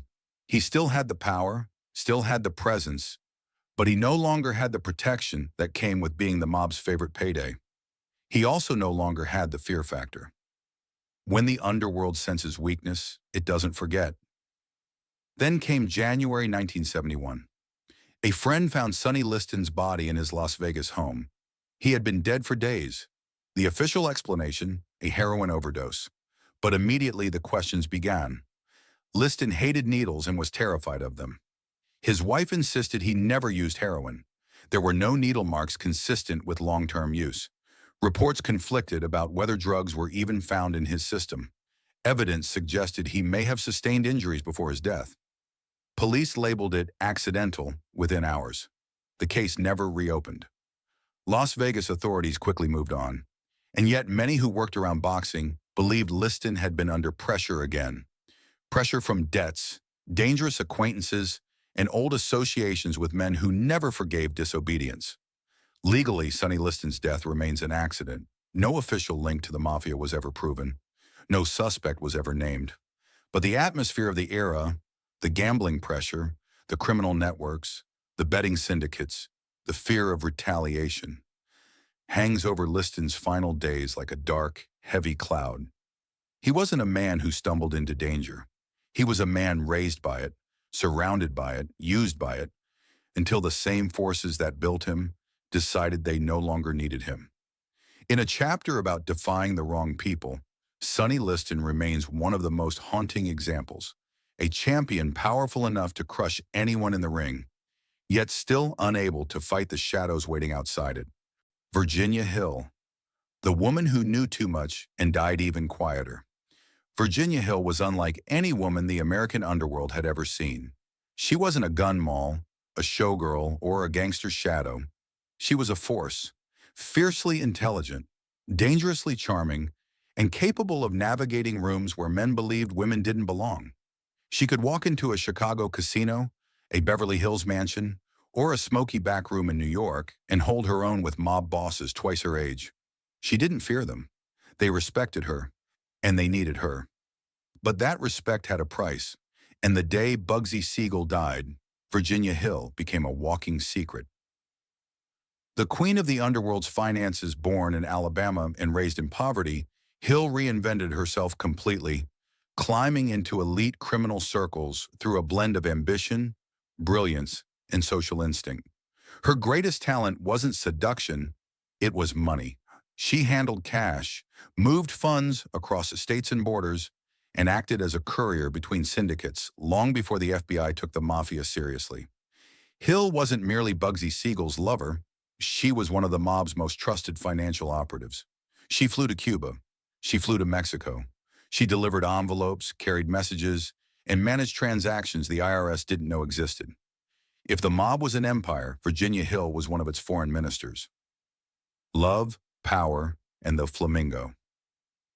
Her relationship with Bugsy Siegel was both romantic and combustible. They fought, reconciled, separated, reunited. Two flames drawn magnetically toward each other. But when Siegel's Flamingo project began losing money, Hill's name surfaced in whispers. Did she mismanage mob funds? Did she take money overseas? Was she siphoning off Flamingo investment cash? Or was she simply being used as a scapegoat? The truth is still debated. Some historians believe she was loyal. Others argue she moved millions through Swiss accounts. But one detail is indisputable. Hill left for Europe shortly before Siegel was assassinated. The timing was impossible to ignore. After Siegel's death, alone in the dark. The night Bugsy Siegel was executed, Hill was in Paris. When news reached her, she reportedly screamed, collapsed, and remained inconsolable for days. If she knew who killed him, she never said. But her world changed instantly. Men who once welcomed her now treated her like a liability. She held too many secrets about business, about money, about alliances, and about one of the most infamous mob hits in American history. In the years that followed, Hill drifted across continents: Austria, Switzerland, Italy, Germany. She lived in expensive hotels, then modest apartments, moving constantly as if running from something invisible. The IRS pursued her. The FBI interviewed her. Mob associates watched from the shadows.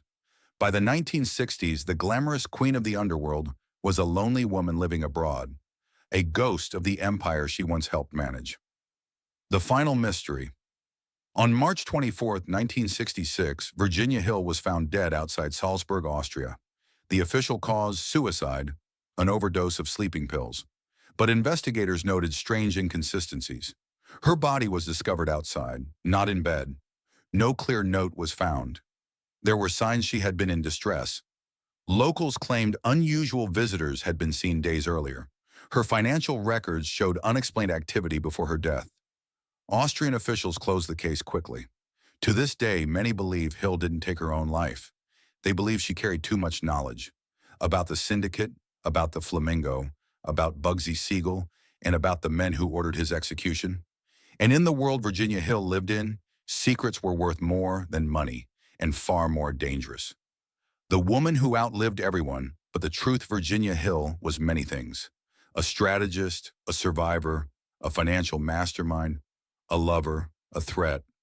But above all, she was the woman who stood closest to the heart of a criminal empire and walked away knowing too much.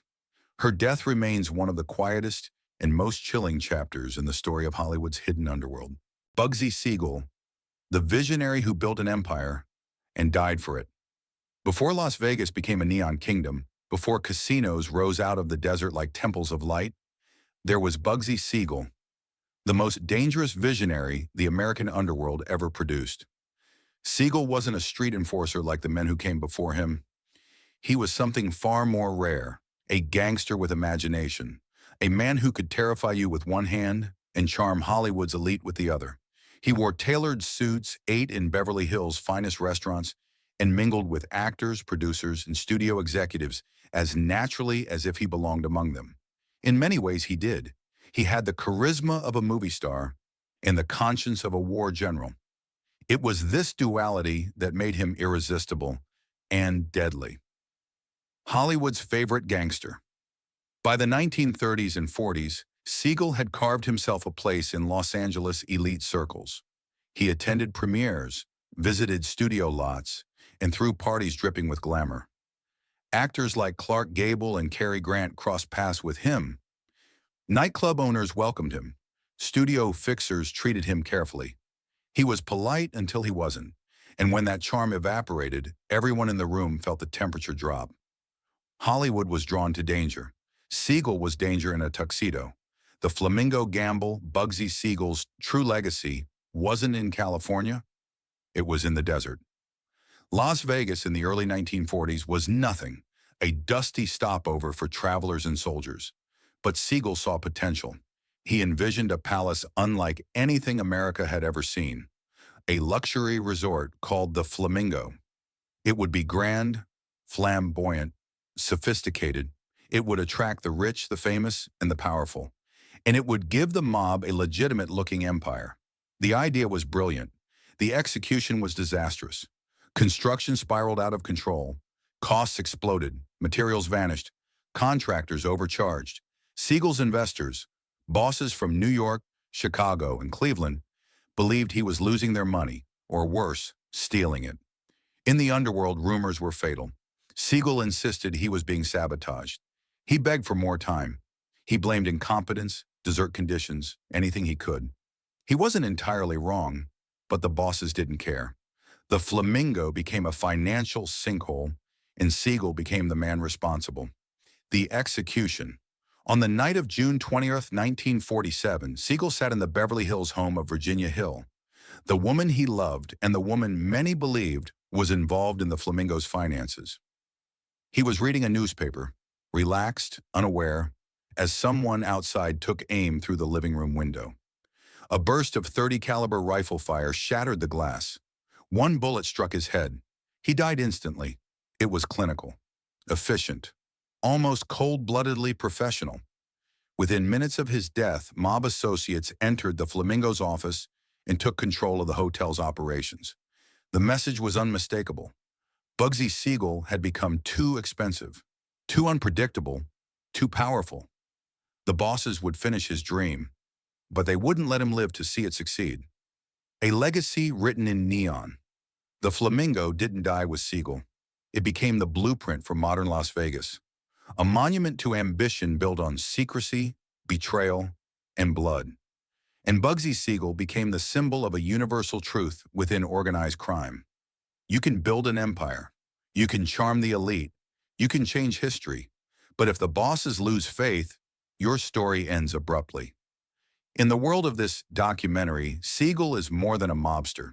He's the first piece of the puzzle, a man whose fall reveals just how far the syndicate would go to protect power, silence threats, and maintain absolute control. Sam Giancana, the boss who knew every secret and died before he could speak. If Bugsy Siegel built the blueprint for modern organized crime, Sam Giancana perfected the art of running it from the shadows. Giancana wasn't just a mob boss. He was a paradox, a brutal enforcer with political connections, a street killer with friends in Hollywood's elite, and a syndicate kingpin whose reach extended from Chicago to Las Vegas to Havana and even into Washington, D.C. He lived loudly, but he held his secrets quietly, and that combination made him one of the most dangerous men of his era, and ultimately one of the most targeted. The rise of a shadow king born in Chicago's West Side slums. Giancana grew up fighting for survival. He joined the 42 Gang as a teenager, a crew so violent the National Syndicate recruited from it. By the 1950s, he had risen through the organization, serving as a driver, enforcer, gunman, and strategist.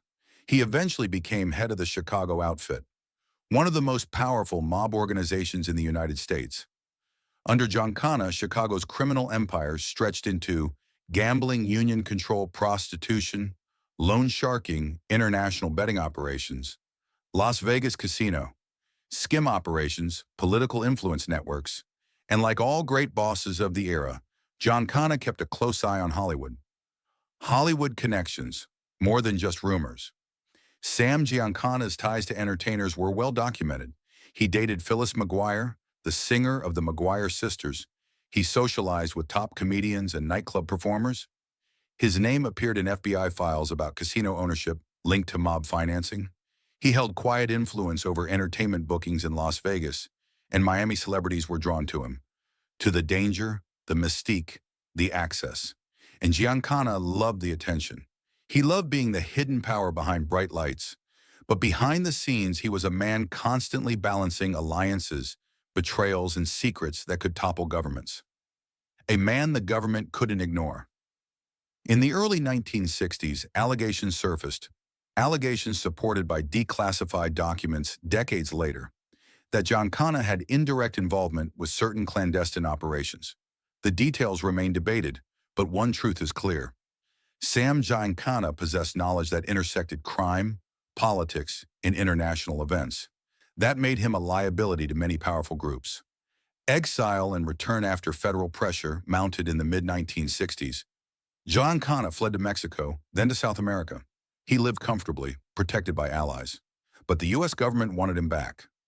By 1974, he was returned to Chicago under a court order. 2 years later, he received a subpoena to testify before a federal grand jury investigating organized crime. And this time, he couldn't avoid speaking. The night before, he would talk. On the evening of June 19, 1975, Giancana was at his home in Oak Park, Illinois. He cooked dinner, sausage and peppers, and waited for someone. There was no forced entry, no sign of struggle. Sometime between 11 p.m. and midnight, an unknown visitor shot him in the back of the head. Then, as if sending a message, they turned him over and shot him 6 more times in the face. It was execution style, clinical, and symbolic. A silencing, exactly 1 day before he was scheduled to testify. Who killed Sam Giancana? No one was ever charged. No one claimed responsibility. No official link to any organization was established. But investigators, journalists, and historians agree on one recurring theme. Giancana knew too much about Las Vegas, too much about political operations of the 1960s, too much about internal syndicate business, too much about people who lived far beyond Chicago. And men like that never retire peacefully. The boss who wouldn't bow, Sam Giancana's death wasn't a mob war casualty. It was a purge, a strategic removal of a man whose knowledge threatened everyone around him. If Part 2 showed us what happens to stars who defy the mob, Giancana shows us what happens when a mob boss defies the men above him, around him, or behind him. His murder remains one of the most chilling unsolved executions in American history, and a reminder that in the world of organized crime, power doesn't protect you. Secrecy does. And once you lose that, you lose everything. Albert Anastasia, the executioner who fell in a rain of bullets. Albert Anastasia wasn't just a mob boss. He was the man other mob bosses feared. If Sam Giancana was the political player and Bugsy Siegel was the visionary, then Albert Anastasia was the blade, one of the deadliest enforcers the American Mafia ever produced, and the man whose name became synonymous with the darkest chapter in organized crime. Murder, Inc. He rose from the docks of Brooklyn, forged in poverty, brutality, and survival. By his early 20s, he had already been arrested for murder. By his 30s, he was a kingmaker. By his 40s, he controlled the most terrifying enforcement squad in mob history. This wasn't a man who whispered threats. This was a man who delivered them. The Lord High Executioner Murder, Inc. was the enforcement arm of the National Crime Syndicate, a multi-state network of mob families united under one banner. If a boss wanted someone gone, they didn't start a war. They sent Anastasia's men, knife, gun, rope. Anastasia didn't care how it was done. He cared only that the message was sent. FBI agents later described him as a man with no hesitation, no conscience, and no equal.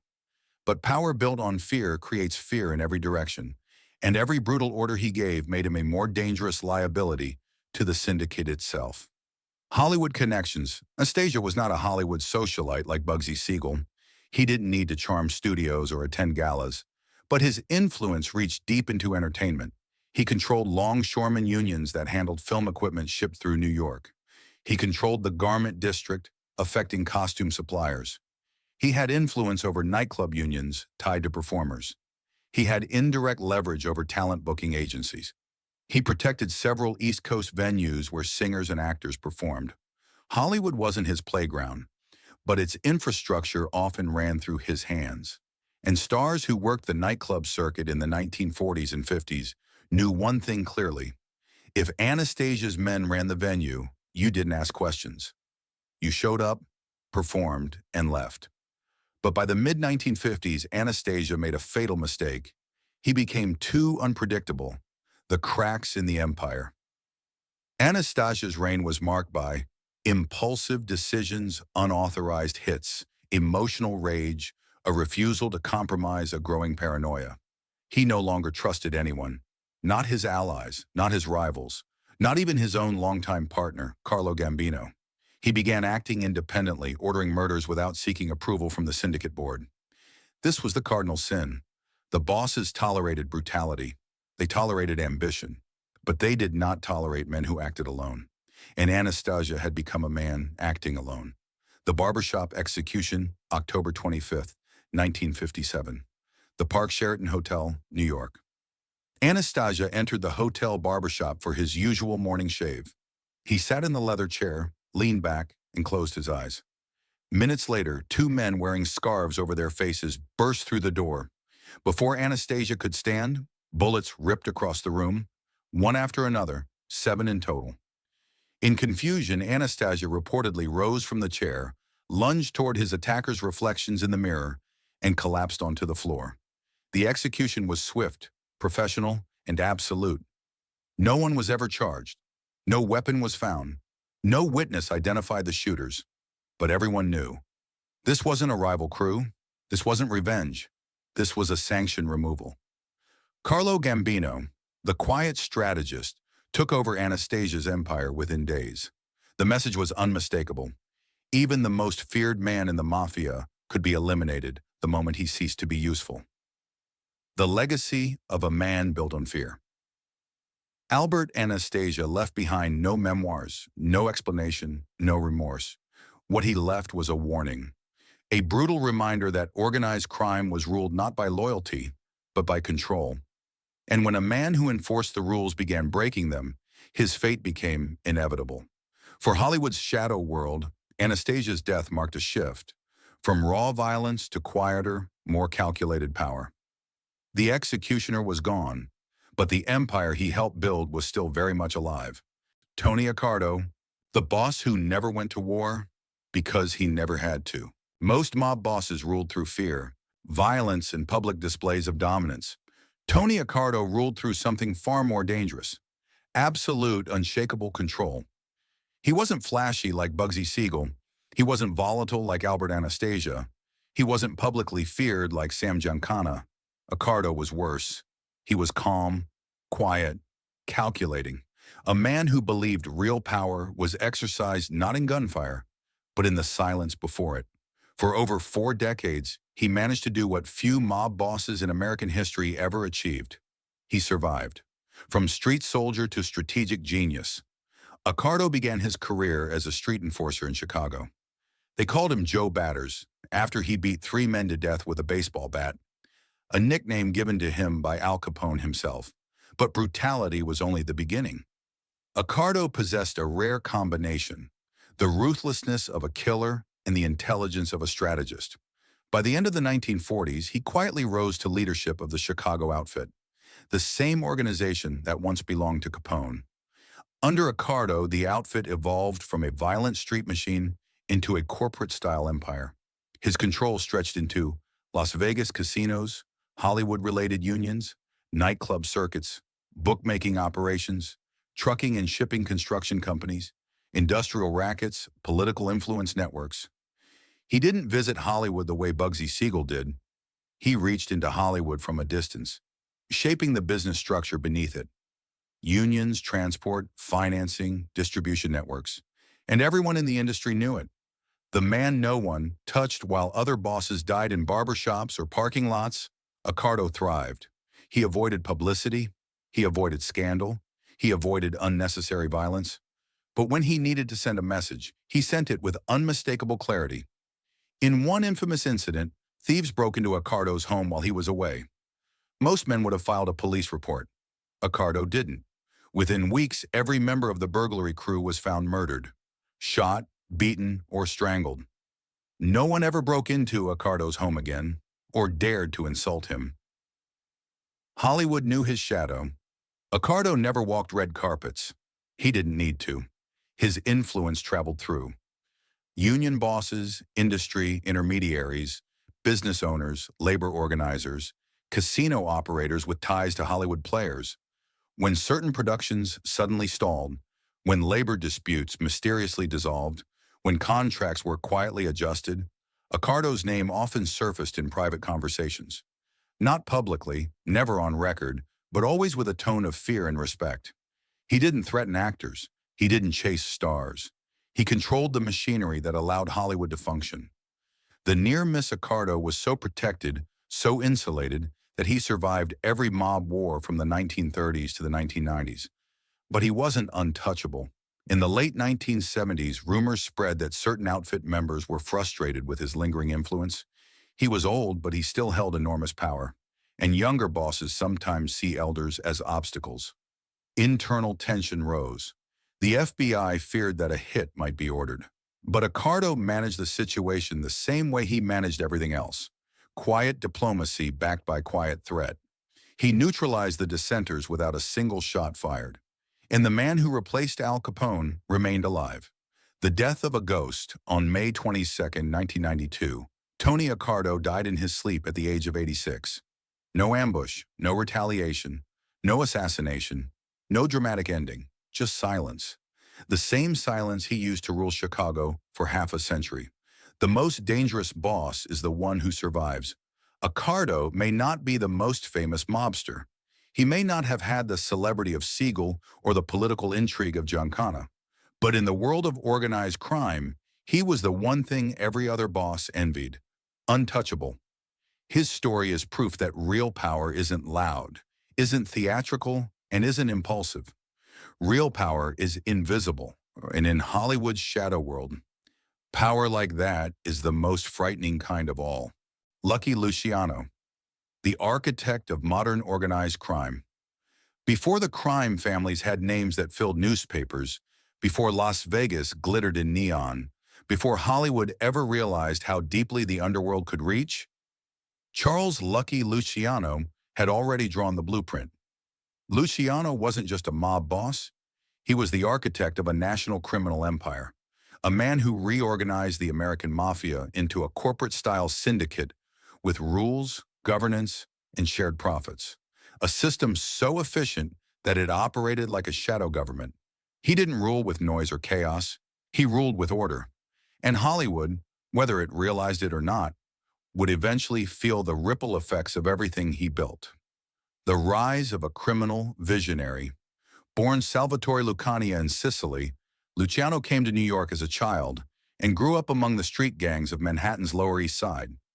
He built a reputation early, fearless, ambitious, and capable of turning violence into opportunity. By his 20s, he was already a top player in New York's criminal world. By his 30s, he was tired of the old ways. The bloody turf wars, the ethnic divides, the chaos. So he made a plan. Luciano orchestrated the end of the old Mafia guard and created the Commission, a governing council that united Mafia families across the country. He didn't just take power, he redesigned it. The East Coast connection to Hollywood Luciano lived in New York, but his influence touched every corner of the entertainment industry. He oversaw union infiltration, including longshoremen and theater workers. He held influence over coast-to-coast nightclub circuits, Many early film distribution channels used shipping lines tied to his networks. His allies controlled important talent booking routes for singers and performers. He forged alliances with families involved in Las Vegas development, which soon became Hollywood's playground. Luciano never needed to walk onto a movie set. He controlled the arteries that kept the industry alive. Hollywood was never just California. It was a national ecosystem, and Lucky Luciano had his hands on the steering wheel. The fall that didn't end him.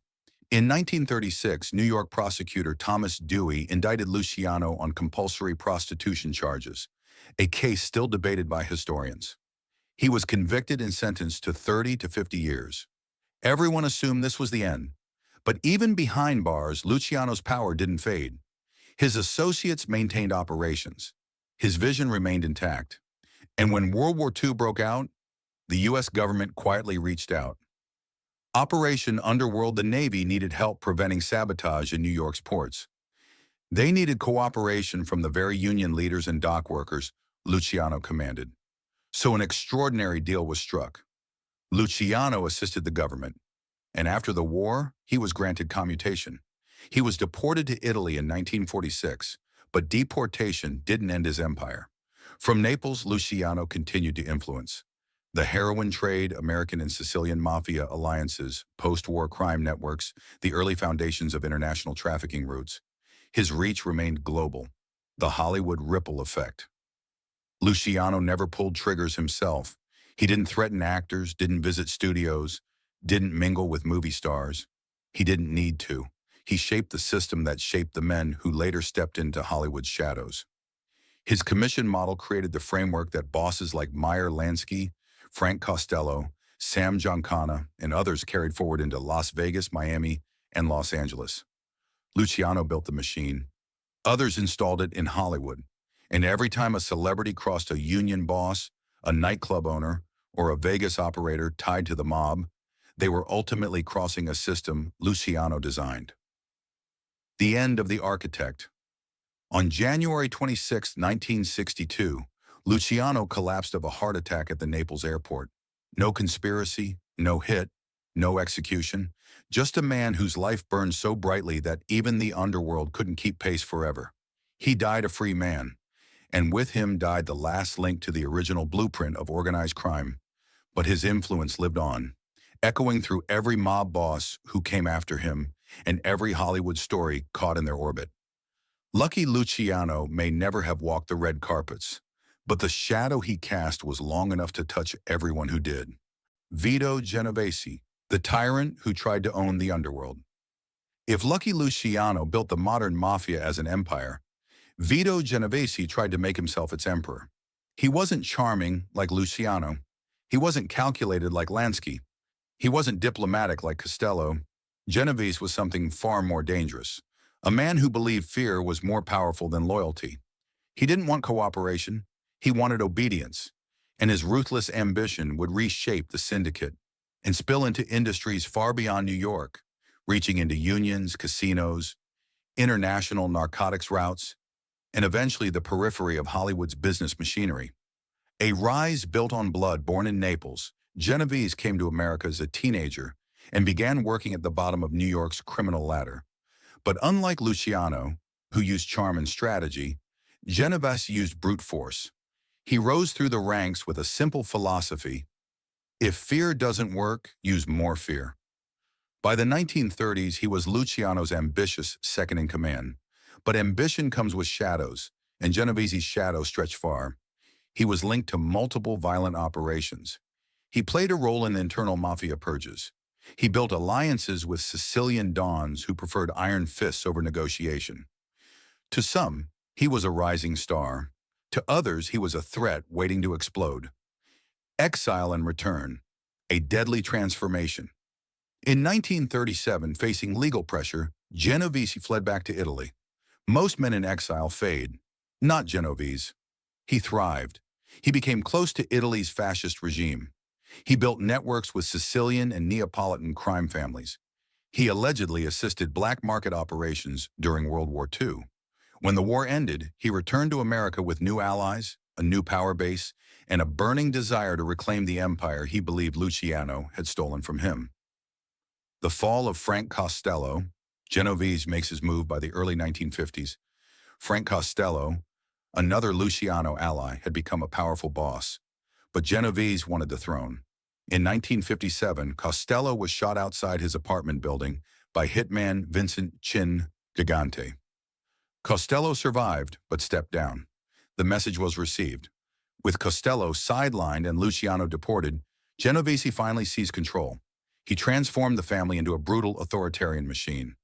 The organization that would later bear his name, the Genovese crime family, arguably the most powerful criminal group in American history. The Hollywood ripple Genovese didn't socialize with movie stars. He didn't visit studios. He didn't care about glamour, but he cared deeply about union control port, authority operations, shipping lines, trucking companies, construction firms tied to studio projects, money laundering through entertainment venues, Vegas, casino, skimming rails, nightclub circuits used by touring performers. Genovese didn't influence Hollywood with charm. He influenced it with infrastructure. When a movie production needed equipment shipped through East Coast docks, it moved through his territory. When singers played certain venues, the owners paid tribute to his family. When Hollywood's Vegas money flowed into casinos, it often passed through channels he helped secure. He didn't appear in Hollywood's world. He shaped the shadows beneath it. The heroin case that changed everything. In 1959, Genovese was convicted on heroin trafficking charges, a massive bust that law enforcement believed was his attempt to expand internationally beyond even Luciano's footprint. He was sentenced to 15 years, but the underworld wasn't done with him. Prison didn't silence Genovese. He continued directing operations through carefully hidden channels, sending orders through visitors, lawyers, and encrypted networks of lieutenants. He remained dangerous until the end. A Tyrant's Final Chapter. On February 14, 1969, Vito Genovese died of a heart attack inside the U.S. Medical Center for federal prisoners. No execution, no vanishing. Just a slow, quiet end to a man who had terrified an entire generation of mob leaders.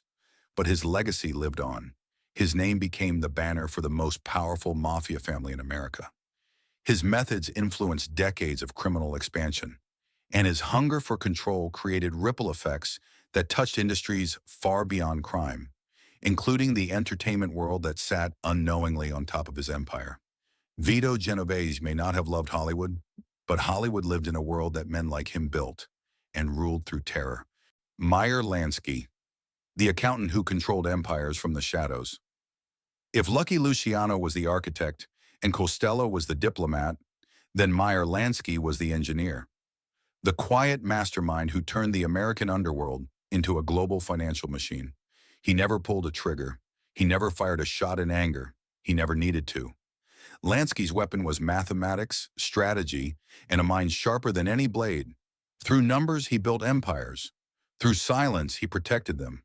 And through discipline, he outlasted nearly everyone in the story of organized crime. From immigrant streets to criminal genius born in Belarus and raised on the tough streets of Manhattan, Lansky wasn't physically imposing, but he had a memory like a steel trap and a gift for seeing patterns others overlooked. He befriended Lucky Luciano and Bugsy Siegel as a young man, forming a trio that would shape American crime for decades.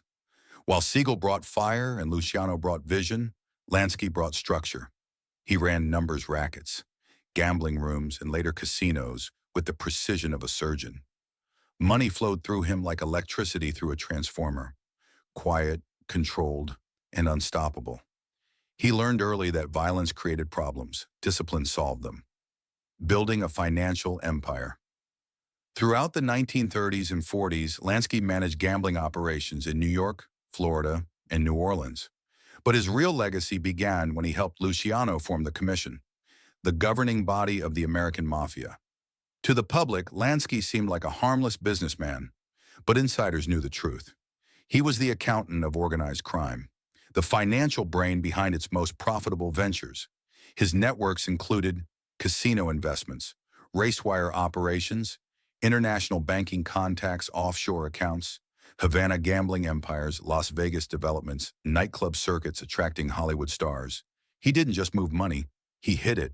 protected it, grew it, and in the world of crime, that kind of expertise was priceless. Hollywood's quietest shadow, unlike Siegel, who loved the spotlight, Lansky avoided it. He didn't attend premieres. He didn't mingle with actors. He didn't vacation in Malibu. But Hollywood's economy increasingly ran through Vegas casinos, Florida hotels, national nightclub chains, gambling rooms used by celebrities, union pension funds, financial channels influenced by Lansky's networks. When stars played Vegas in the 1950s, when producers gambled in Havana, when directors invested in offshore casinos, they were walking through Lansky's world. They didn't see him, but he saw everything. He had dossiers on entertainers, politicians, mob leaders, bankers, and casino bosses. Not blackmail, just information. And information was power, the Havana dream. In the fall in the 1950s, Lansky helped build Havana into the Caribbean's gambling capital. Casinos, hotels, nightclubs, all run with precision. Hollywood flocked there. Actors, singers, studio heads escaping American scrutiny. But in 1959, Fidel Castro seized power. Lansky lost millions overnight. The empire he built vanished in a single revolution. Yet Lansky didn't crumble. He adapted. He remained a silent shareholder in certain Vegas and Florida ventures, operating through intermediaries and avoiding public exposure. The man the FBI could never break by the 1960s and 70s. The FBI considered Lansky the most important underworld figure alive. They wiretapped him, followed him, seized financial records, analyzed his bank transfers. They found very little. Lansky once famously said, "I'm not a gangster, I'm a businessman." It wasn't true, but it wasn't a lie either. He never signed contracts, never left fingerprints, never raised his voice. Where others fell, Anastasia, Giancana, Siegel, Lansky survived. The final ledger on January 15, 1983, Meyer Lansky died of lung cancer in Miami Beach.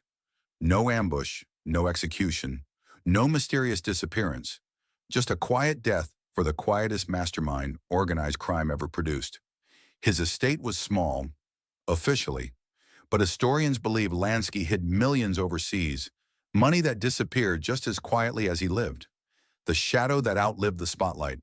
Meyer Lansky never appeared in Hollywood films, but Hollywood's world, its casinos, unions, nightclubs, money channels, and infrastructure, was shaped by men who followed his blueprint. He didn't build the kill list. He built the system that made a kill list possible. And when the credits of this documentary roll, one truth becomes clear. Some mob bosses tried to rule through terror, some through charisma, some through ambition. But Meyer Lansky ruled through silence.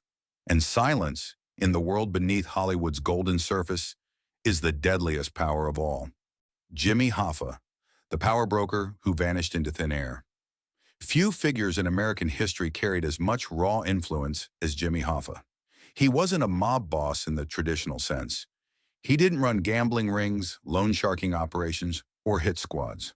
But he controlled something far more powerful, the unions, specifically the Teamsters, the largest and most politically influential labor union in the United States. To Hollywood, Hoffa was the man who could dictate film production schedules, shut down studio shipments, delay equipment deliveries, or send thousands of workers into silence with a single phone call. To the Mafia, Hoffa was a golden river of money. Union pension funds flowed into casinos, construction projects, real estate investments, in businesses quietly controlled by organized crime. Hoffa didn't just work with the mob, he enabled them, and eventually he defied them. From working-class fighter to national power, born into poverty, Hoffa clawed his way up through the ranks of American labor, earning loyalty from truckers, dock workers, and factory laborers. He was fearless, relentless, and brilliant at negotiation. A man who understood that real power wasn't held in offices, but in the streets. By the 1950s and 60s, Hoffa commanded millions of American workers and wielded influence that rivaled senators, governors, and even presidents. But nothing comes free. In exchange for support, protection, and political muscle, Hoffa opened the door for mob families across the country to access the Teamsters' enormous pension fund. It was a partnership built on convenience and destined for collapse. The fall and the desire for revenge. In 1967, Hoffa was convicted on charges including bribery and fraud. His imprisonment weakened his empire, and during his years behind bars, other men took his throne, men favored by organized crime. When Hoffa was unexpectedly pardoned by President Nixon in 1971, he came back with one goal: take back the Teamsters. But the mob had already chosen their new leadership. Hoffa's return threatened billions in investments and decades of influence. FBI surveillance and witness reports later documented that several mob families expressed frustration, even anger, at Hoffa's refusal to step aside. He wasn't cooperating. He wasn't retreating. He was fighting. And in the Mafia world, a man who refuses the order to step down is a man who will not step down alive. The disappearance. On July 30th, 1970, Jimmy Hoffa arrived at the Mashu's Red Fox restaurant in Bloomfield Township, Michigan. He believed he was meeting two powerful mob figures to negotiate peace and reclaim his position. He waited in the parking lot. Witnesses saw him pacing, growing frustrated, calling his wife, calling associates. At 2:45 p.m., a car pulled up. Hoffa got inside. It was the last time anyone ever saw him. No body, no crime scene, no final words. He disappeared as if the earth swallowed him whole. The investigation. A maze with no exit. The FBI launched one of the most extensive investigations in American history. Hundreds of interviews, wiretaps across state lines, surveillance of multiple mob families, excavations, digs, and searches for decades. Rumors multiplied. Buried under a stadium, cremated in a mob-run funeral home, dissolved in acid, hidden in a forest, dumped in a landfill. None proven, none confirmed, but every credible theory pointed to the same truth. Hoffa's disappearance was a Mafia-sanctioned hit, not because he stole from them, not because he betrayed them, because he refused to obey. A legend, written in absence. Jimmy Hoffa's story is not about how he lived, but how he vanished. A man who built an empire of influence, who commanded millions, who once dictated national labor policy, erased without a trace.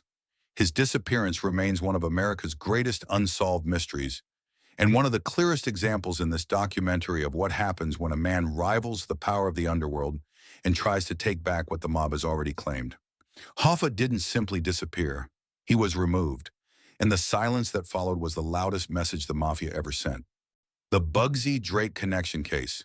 When a star refused to perform for the wrong backers, Benjamin Bugsy Siegel was assassinated in 1947, but the empire he built, the network of casino investors, nightclub owners, bookmakers, and silent partners, didn't vanish with him. It simply changed hands. Through the 1950s and 1960s, several West Coast and Las Vegas venues tied to Siegel's former associates continued to operate under new management. Publicly, they were glamorous clubs hosting Hollywood stars. Privately, some were financed by men with connections stretching back to the national syndicate. And one Hollywood performer, a rising name in television and film, found out just how dangerous it could be to say no to those investors. A deal wrapped in gold with strings attached. In the late 1950s, the performer, whose name appears in old industry records but is not widely publicized to protect privacy, was approached with what looked like a dream contract, a 2-week residency at a Nevada lounge newly renovated by a group of businessmen with deep pockets. The pay was double the standard rate. Accommodations were lavish. Transportation, meals, wardrobe, all handled. On paper, it was an opportunity no young star would ever refuse, but the deeper conversations revealed a troubling truth. Several of the men backing the venue were longtime associates of the old Siegel-Mo Sedway network, a group of financiers who had worked closely with Bugsy Siegel during the early construction of Las Vegas. These weren't actors or producers. They were businessmen with a history of leveraging threats, financial pressure, and strategic intimidation to protect their investments. The performer grew uneasy, and that's when the real pressure began. The first warning. When the star attempted to withdraw politely, a representative from the club flew to Los Angeles unannounced. He didn't shout. He didn't threaten violence. He simply reminded the performer that the advertising was already printed, the venue had committed resources, the investors would consider it disrespectful to cancel, and contracts are meant to be honored in this town. The tone was calm. The message was not. Hollywood publicists later admitted privately that they recognized the language immediately. It was the same style of persuasion used by men with ties to organized crime during that era. The turning point. The performer refused again. Within days, strange incidents started happening. A break-in at their apartment with nothing stolen, a car following them at night through Laurel Canyon, harassing phone calls with no voice on the line, a studio assistant receiving a cryptic message, "Tell your friend to keep the booking." The studio, terrified of another scandal, urged the performer to comply. Several executives were old enough to remember what happened to talent who angered nightclub owners in the 1930s and 40s. Behind closed doors, one producer confided, "They're not bluffing. These men built half of Vegas. You don't cancel on them." Facing the threat, the performer consulted attorneys. They consulted police. Both gave the same grim advice. Without explicit threats or identifiable suspects, there was nothing to act on. This was the problem with the Bugsy Drake connection, a nickname the press later used to describe the lingering influence of Siegel's old network on Las Vegas entertainment. It wasn't overt violence. It was pressure, expectation, and the unspoken knowledge that refusing certain men could derail a career, or worse. The outcome. The performer ultimately fulfilled the contract. They completed the residency, stayed out of trouble, and never returned to Nevada for club work again. Years later, when asked what changed their mind, the performer reportedly said, "I didn't want to find out what happened to people who said no." Why this story matters. There was never a murder, never a confirmed hit, never a violent attack linked directly to this case. But this chapter is not about who died. It's about the stars who defied or tried to defy the quiet authority of men tied to organized crime. The Bugsy Drake connection is a reminder that even in the post-Siegel era, the underworld still held influence over entertainment venues, and Hollywood talent still had to navigate a world where power didn't always wear a suit and tie. When the lights went out and the headlines moved on, what remained were not legends, but unanswered questions. Some of these celebrities survived, some did not, and some lived the rest of their lives knowing they had once come dangerously close to a line they were never meant to cross. What connects them is not fame or talent or even tragedy. It is the quiet realization that, for a time, Hollywood operated within a system where power was invisible, accountability was negotiable, and silence was often safer than truth. These stories were never meant to be told together. They were scattered across decades, buried in court records, faded newspapers, and memories that grew softer with time. But when placed side by side, a pattern begins to emerge, one that challenges the version of history we were taught to remember. This video does not claim to have all the answers. It simply asks us to look again, to listen more carefully, and to remember the people who stood too close to forces far larger than themselves. Because sometimes the most important stories in Hollywood are not the ones that made history, but the ones history quietly tried to erase.